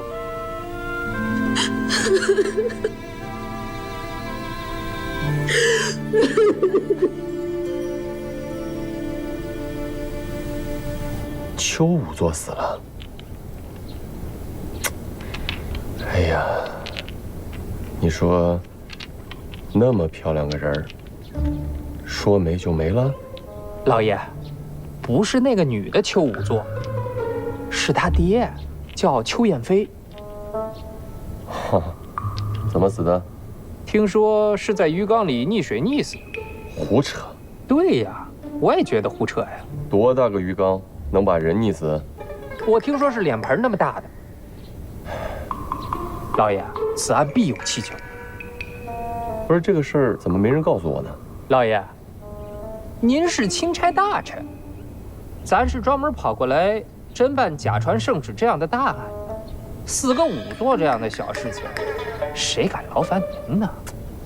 贺福，哎，你说你跟着我这么多年啊，一点真本事都学不会。老爷，我该死。就这个拍马屁的功夫啊，拍的我还挺舒服啊。哦，何大人，慌慌张张的干什么呀？刘大人回来了。刘墉回来了。刘大人他带了一堆尸体回来。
爹，咱们这是要去哪儿啊？回老家去。回老家？真的？咱们都好久没回去了。爹在老家东昌弄了份差事，以后天天陪着你，我们再也不分开了，够踏实的生活。太好了，这样我就能天天跟您待在一起了。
我捋了一下啊，这事情的真相应该是这样的：贾钦差藏匿了赃银，事情暴露以后呢，他花钱雇村民佯装丧葬，想转移赃物。对了，刘大人，您收回的那些银子，数目不对吧？我调查那个贾钦差，搜刮的财物可是数不胜数啊。我就找着这么些。行。那就当是转移了部分赃银啊，然后被您刘大人识破了，双方遇到了，打斗了起来，再然后这几个人和他就都死了。刘大人，怎么死的？中毒而死啊？都是中毒而死啊？跟胡江的死法如出一辙。不是，如果照您这么说，应该还有第三方。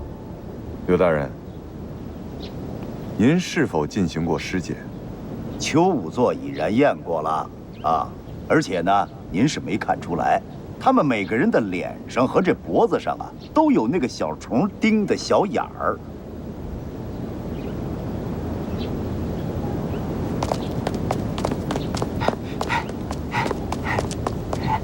刘大人，叫小人何事啊？大合租啊，你帮我看一下。查抄蔡永昌府那天，可有这人呢？哎，这不就是那个贾御史严秉正吗？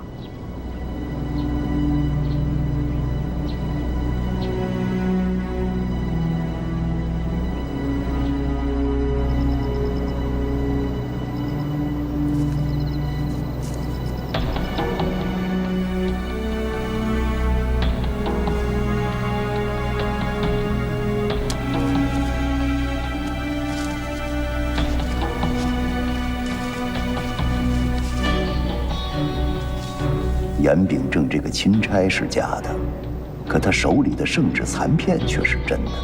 到底是谁杀了他？这个假传圣旨案又是谁在幕后操控？他让我发现这个圣旨残片，是想告诉我什么呢？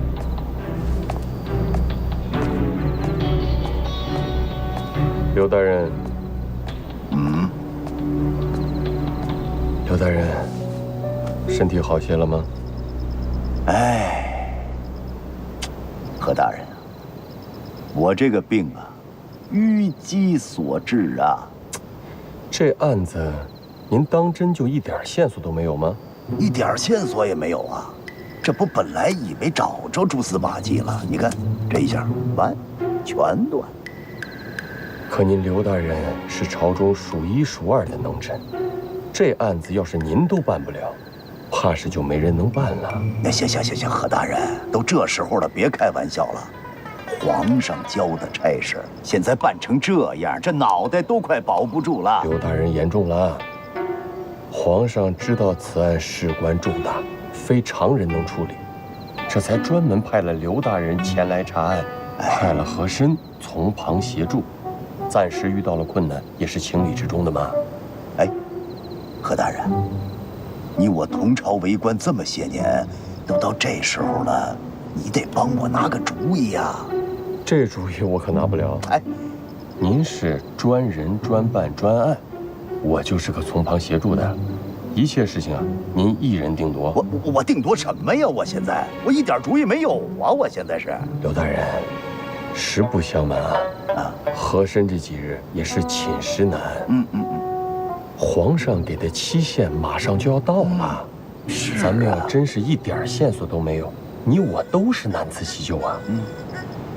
所以我想了又想啊，不如我先回京面圣啊，跟皇上那儿好好求求情，争取给咱俩多宽限几日。您在这儿安心休养，相信假以时日，您必定有所进展。事到如今也只好如此吧，那就有劳何大人。刘大人客气，那我收拾收拾，即刻启程。好，何大人慢走啊。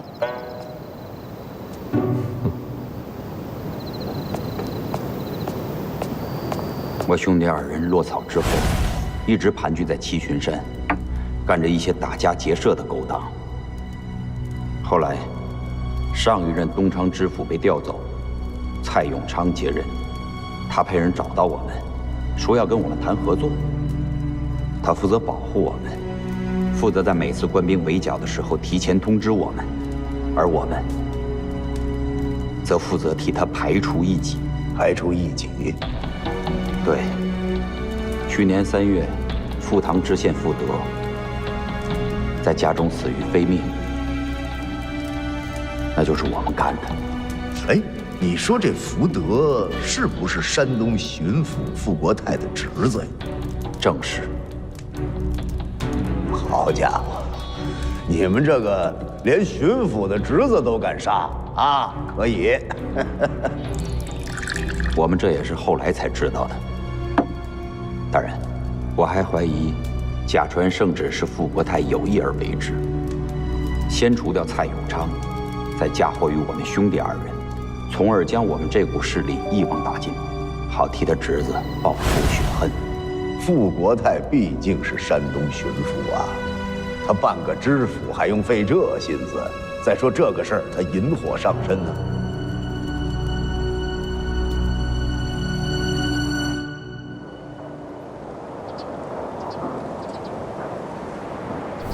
你说刘墉病得不行了？刘大人确实病倒了3日，之后，他便说需要休息，不方便办案。可奴才看，离您给的20天的期限剩没几天了，就着急先行回宫面圣，向您说明情况。好，朕知道了。皇上，那东昌府那边，奴才是不是马上返回去？不用了，你车马劳顿，回去休息吧。3天之内，刘墉要是破不了案的话，朕自然会找他。这，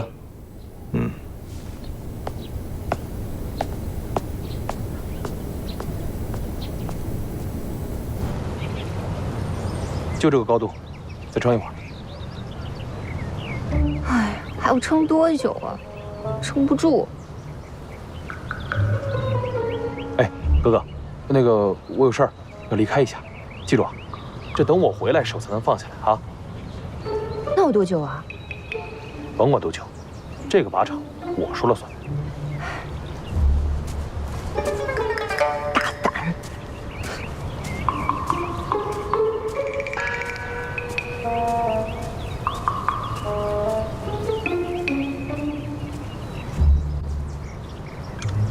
七仔，哎，过来。哥哥，你怎么给放下了？贺侍卫不是让您举着吗？他走了又看不见。他也是为您好呀。您不是要学枪吗？您别说，贺侍卫教的就是比那杨教官好。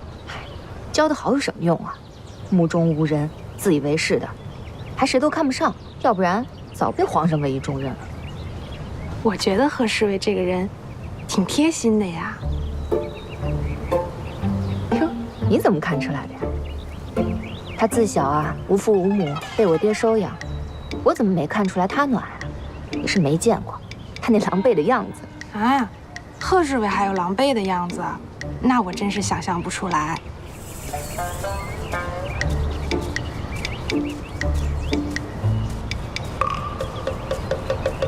哎，哥哥，这谁让你把这手放下来的？我是格格，我说了算。我说格格呀，您既然要我教你，那我就是您的师傅。您这格格脾气，只有离开了这靶场才能犯呢。可这固定的靶位我已经打了很久了，我都会了，多无聊。要不这样，你给我打只鸟看看。让我打鸟？受到压迫，必然要反抗。好。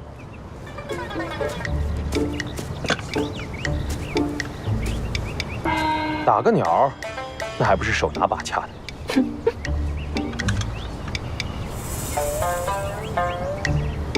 啊！怎么了？我觉得那鸟太可怜了。可怜也得打。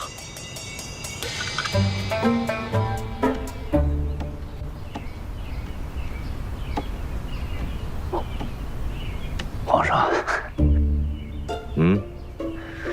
之前奴才跟您说那事儿，您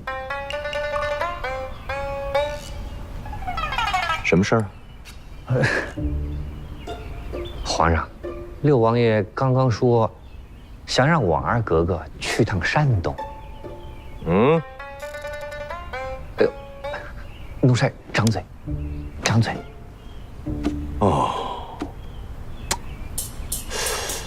不是朕不想答应你，实在是依照大清的律例，婉儿格格是王府的家眷，岂能随随便便离开京城啊？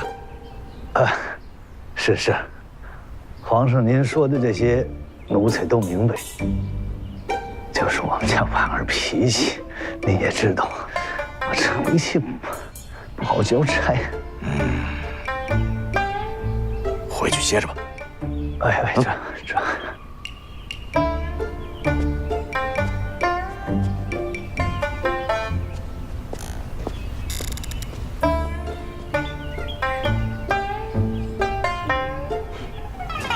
贺侍卫，王爷找您有事儿。什么事儿？属下不知。啊，下去吧。是。哎，哥哥，您继续再练一会儿吧，我先回去复命啊。行，加油。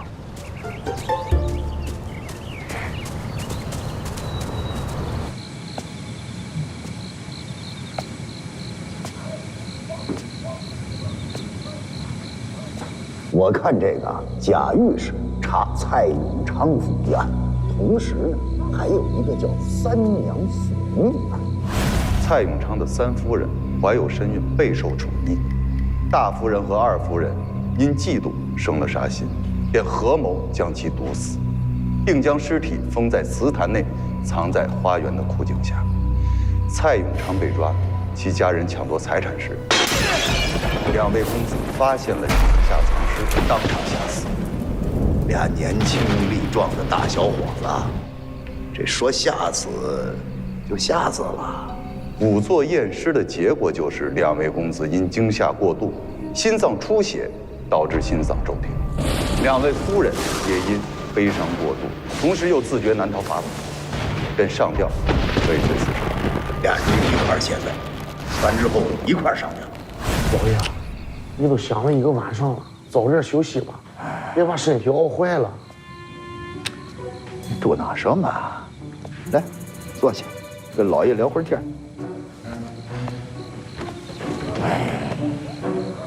这个假钦差的案子呀，真是把你折腾的不轻。胡说，老爷觉着啊，刚开始有点意思。啊，老爷，这还有意思啊？老爷，你说啊，谁有这么大胆子敢干这事啊？小人，你琢磨，贾御史死了，蔡永昌找不着了。就在这个时候，胡江、胡海哥俩又出事了。你不觉着这个背后他有点什么事吗？老爷呀，要我说呀，这个假钦差的案子，严秉正也找着了，咱就结案，直接回京城就行了。这个孩子，你老爷能那么断案吗？这就是有人诚心想把水给搅浑，他就不想让我查下去。老爷，我刚才就是那么一说，咱呢再继续查，我相信老爷的能力，咱一定能查出线索来。刘大人，哟，福台大人，刘大人啊，停尸房的尸体卑职已经让家属领回去安葬了。福大人，案子没断完呢，怎么把尸首给领走？刘大人，您先别急，这都10多天了，真等到尸体腐烂发臭，这一样破不了案啊。更何况我们也没有在尸体身上找到任何线索。还有，刘大人您也知道，此地民风彪悍，一旦把事情做绝，那就是官逼民反呀。到时候这事态不好收拾。福大人，我说句不干嘛的话，您这可有点保您这乌纱帽的意思啊。刘大人，您此话是什么意思呀？您可别忘了，咱们在一条船上，等20天的期限一到，卑职一样逃不开干系。卑职告辞。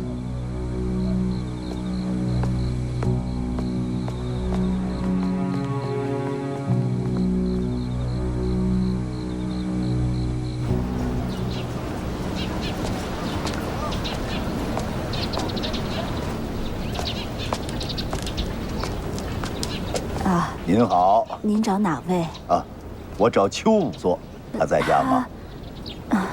他已经去世了。我知道，我知道。您是？我姓刘，邱仵作和他的女儿都是我的属下，今日过来看看。哦，是这样啊。哎，我是邱家的老邻居，大伙儿都叫我吴妈。哦。自从邱先生瘫痪以后，一直都是我来照顾他的生活。哎，那您这是？哎，这不是邱仵作过世之后，我们一直也没来，今天特地到访前来慰问。哎呀，您来得太好了！您快到屋里去看看孟楠吧。自打邱先生下葬以后，他就一直把自己关在屋子里不出来。我每天给他送过去的饭菜，几乎都是原封不动的。您说呀，要是再这样下去，可就又要出人命了。是。好，那我进去看看。啊，您请。孟楠。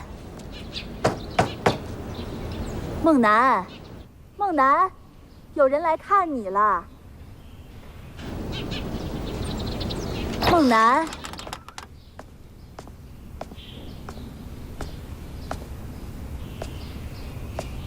孟楠姑娘，刘墉特来探望。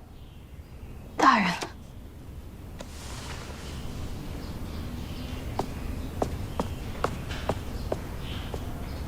大人。我爹死得蹊跷，请大人您一定要给我做主。起来说话。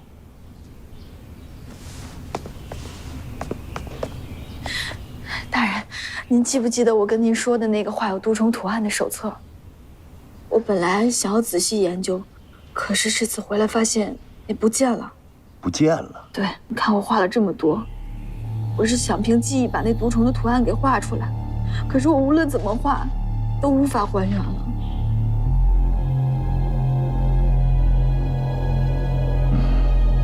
孟楠姑娘，你父亲是死于毒虫叮咬吗？可有伤口啊？并未发现，但肯定与这毒虫有关，要不然我那手册怎么会突然消失呢？肯定是有人怕我找到什么有力线索，就把手册给偷走了。对了，大人。我想起来了，我爹是在检查完傅家2位公子的尸体回来后就突然瘫痪的，无法与人正常交流。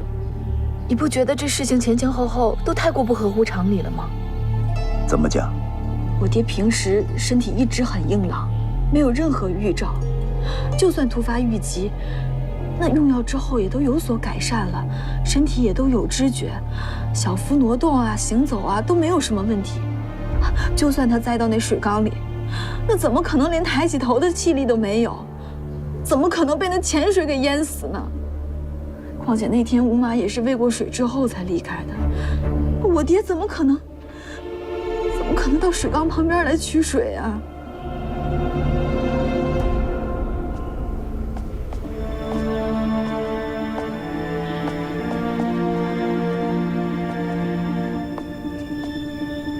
孟南姑娘，那天蔡家上吊的那位夫人是哪位仵作去验的尸啊？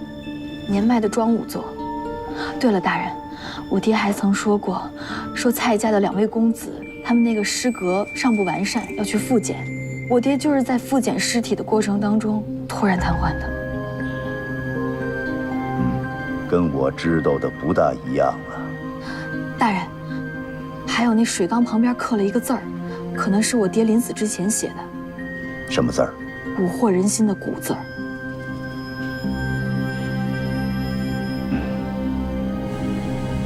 中尉爱卿，2个月前，在山东省东昌府发生了假传圣旨一案。朕命令山东巡抚傅国泰限期1个月查清此案。可是到了时间，他也没能查明白。朕又命令督察院左都御史刘墉为钦差大臣，共同协助傅国泰查清此案，限期20天。可是时间到了，刘墉还是让朕失望了，而且这个刘墉还上了一个折子，百般推卸。众位爱卿，此事该如何办呢？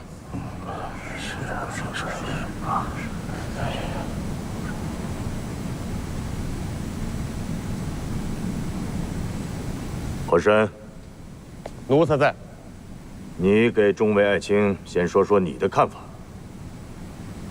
回皇上，奴才以为假传圣旨，乃是十恶不赦的滔天大罪，犯此罪者，必是天理难容，所以此案应当严办不贷。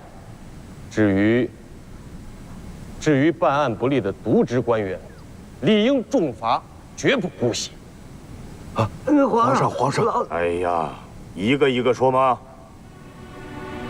国正，你先说。是，回皇上。下官以为，此案关系重大，的确应该彻底查清。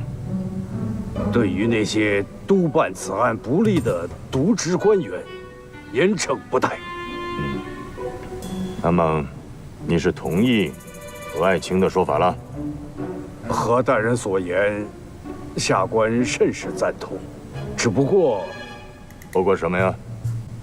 下官以为，此次钦差大臣去往山东的不止刘墉一个人，好像还有何大人吧？府察大人，和珅是下了山东，可是和珅只是刘墉刘大人的助手，更何况自从到了山东境内，刘墉大人不断专行，固执己见。根本没有让臣有机会能够插手此案，此事，奴才早已奏明皇上。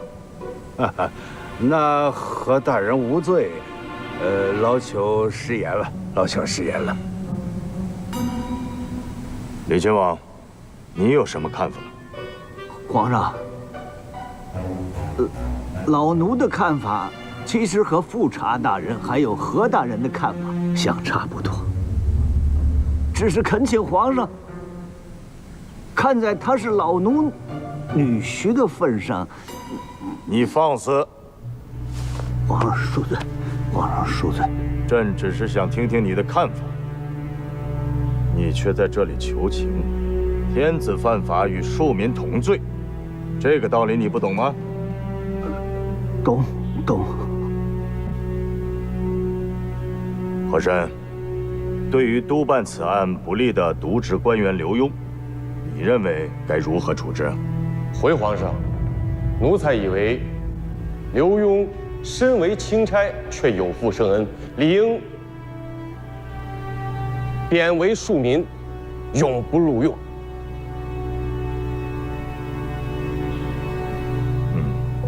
那傅国泰呢？此次山东之行，全是刘墉一人说了算，所以奴才和傅国泰大人都是有些力不从心。那这么说的话，所有的罪过都是刘墉一个人的。国璋，你意下如何？何大人所言，在下甚是赞同。李亲王，你有什么看法呀？老奴赞同，赞同。众位爱卿，大家意下如何呀？臣等赞同何大人所言。拟旨，罢去刘墉所有官职，听候发落。退朝。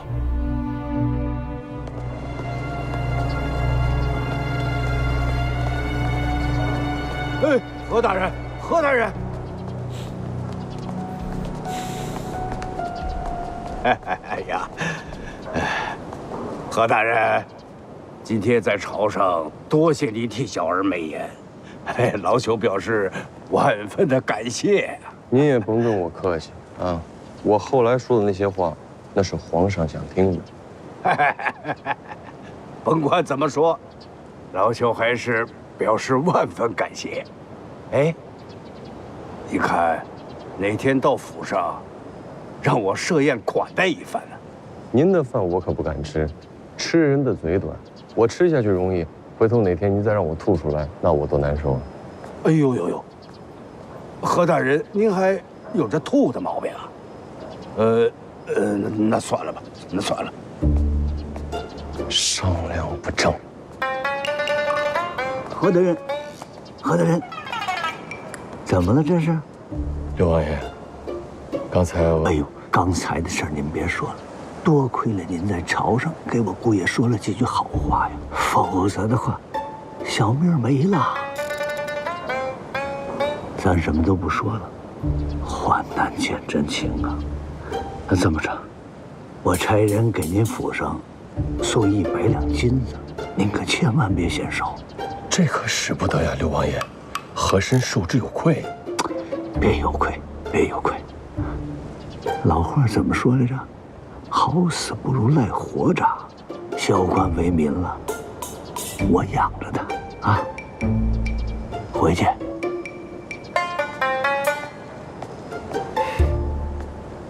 老奸巨猾呀。什么？贬为庶民？啊？贬为庶民好啊。老话怎么说呀？塞翁失马，焉知非福。贬为庶民，踏踏实实过日子了，我也省心了。你倒是省心了，那我呢？你不是也愿意踏踏实实过日子吗？我怎么踏实得了啊？我太了解刘墉了。你要是把他贬为庶民啊，还不如要了他的命。哇，我这姑爷官瘾这么大呢？这什么官瘾啊？反正我不管。你要是想不出办法来让刘墉官复原职，我这就把你的鸟给放生了。我跟你说，闺女，你怎么老跟我这鸟过不去？再说这事儿，你也不能赖我呀。皇上下的圣旨，皇上金口玉言，你爹就是个王爷，我能怎么办？你真没办法了？我也没办法。好。哎，别，有办法，有办法。哎，有个人，那兴许能让皇上改变主意。谁啊？皇太后啊。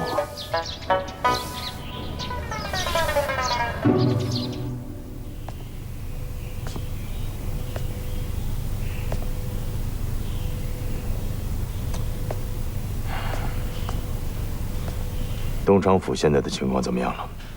回皇上，傅国泰还在侦办假传圣旨一案。不过这刘墉啊，整天跟没事人似的，到处瞎溜达。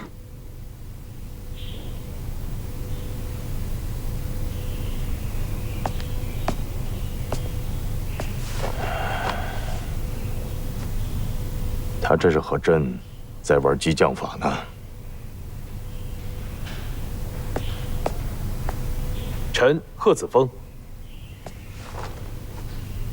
恭请皇上圣安。子峰啊，婉儿格格和朕提过几回要去山东看刘墉，朕已经准了。你设法和格格同行，保护格格的安全。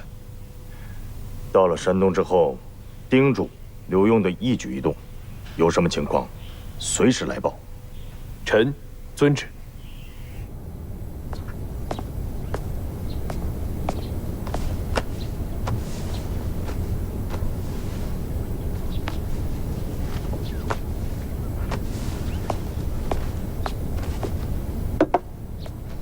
夫人，您这是要去哪儿？去山东，找老爷。山东？老爷被贬为东昌知府了，还好有太后娘娘开恩，皇上答应让我去找他了。老爷被贬了？当初我就不让他去吧，现在被我说中了。不过也好，让他好好吃点苦头，下次啊，他就得听我的话了。要我说，干脆就贬为庶民，我一去就把他带回来，再也不做这个官儿。夫人，求您带七彩一块儿去吧，我一定伺候好您。可我带的人已经够了，而且我去看老爷，带这么多人干嘛呀？夫人，七彩就是东昌人。本来夫人好心收留我，我不应该再有要求了。可是，一听说夫人要去东昌府，我真的没忍住，想回家看看。你是东昌人啊？嗯。那你对东昌很熟了？熟。行，我就带着你。路上你给我说说东昌有什么好吃好玩的地方。可以，谢夫人。快去收拾收拾。谢夫人。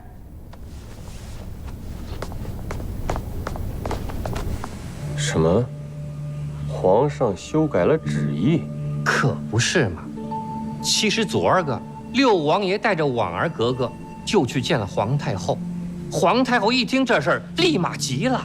这刘墉可是他干儿子，这要是被贬为庶民了，他脸面往哪儿搁呀？说句大不敬的话呀，皇上他老人家和刘大人这出贬了升升了贬的戏，可是真唱不腻呀。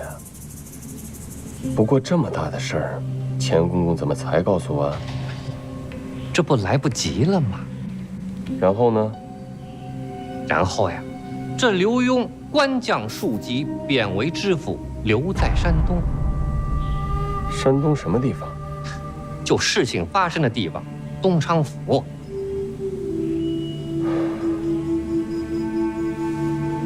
哎呀，何大人，该说的不该说的都说完了，我也该走了，我还得宣圣旨呢。有事儿啊，我再来跟您说。怎么着，钱公公，听您这话的意思，还得亲自跑趟山东啊？咱家呀，就是跑腿的命啊。这腿可不能白跑，到了山东，狠狠宰他刘墉一顿。哼，我也不差他那口。钱公公这话在理。不知钱公公上次在我那鉴宝房里，可有什么喜爱之物啊？都喜欢。钱公公啊，都喜欢就好说了，喜欢什么都拿走。何大人呀，您太敞亮了。以后呀，有什么事儿，我踩着风火轮来告诉您。那就有劳钱公公了。何福在，老爷。带着钱公公鉴宝。哎，钱公公，这边请。何大人，多谢了。不送。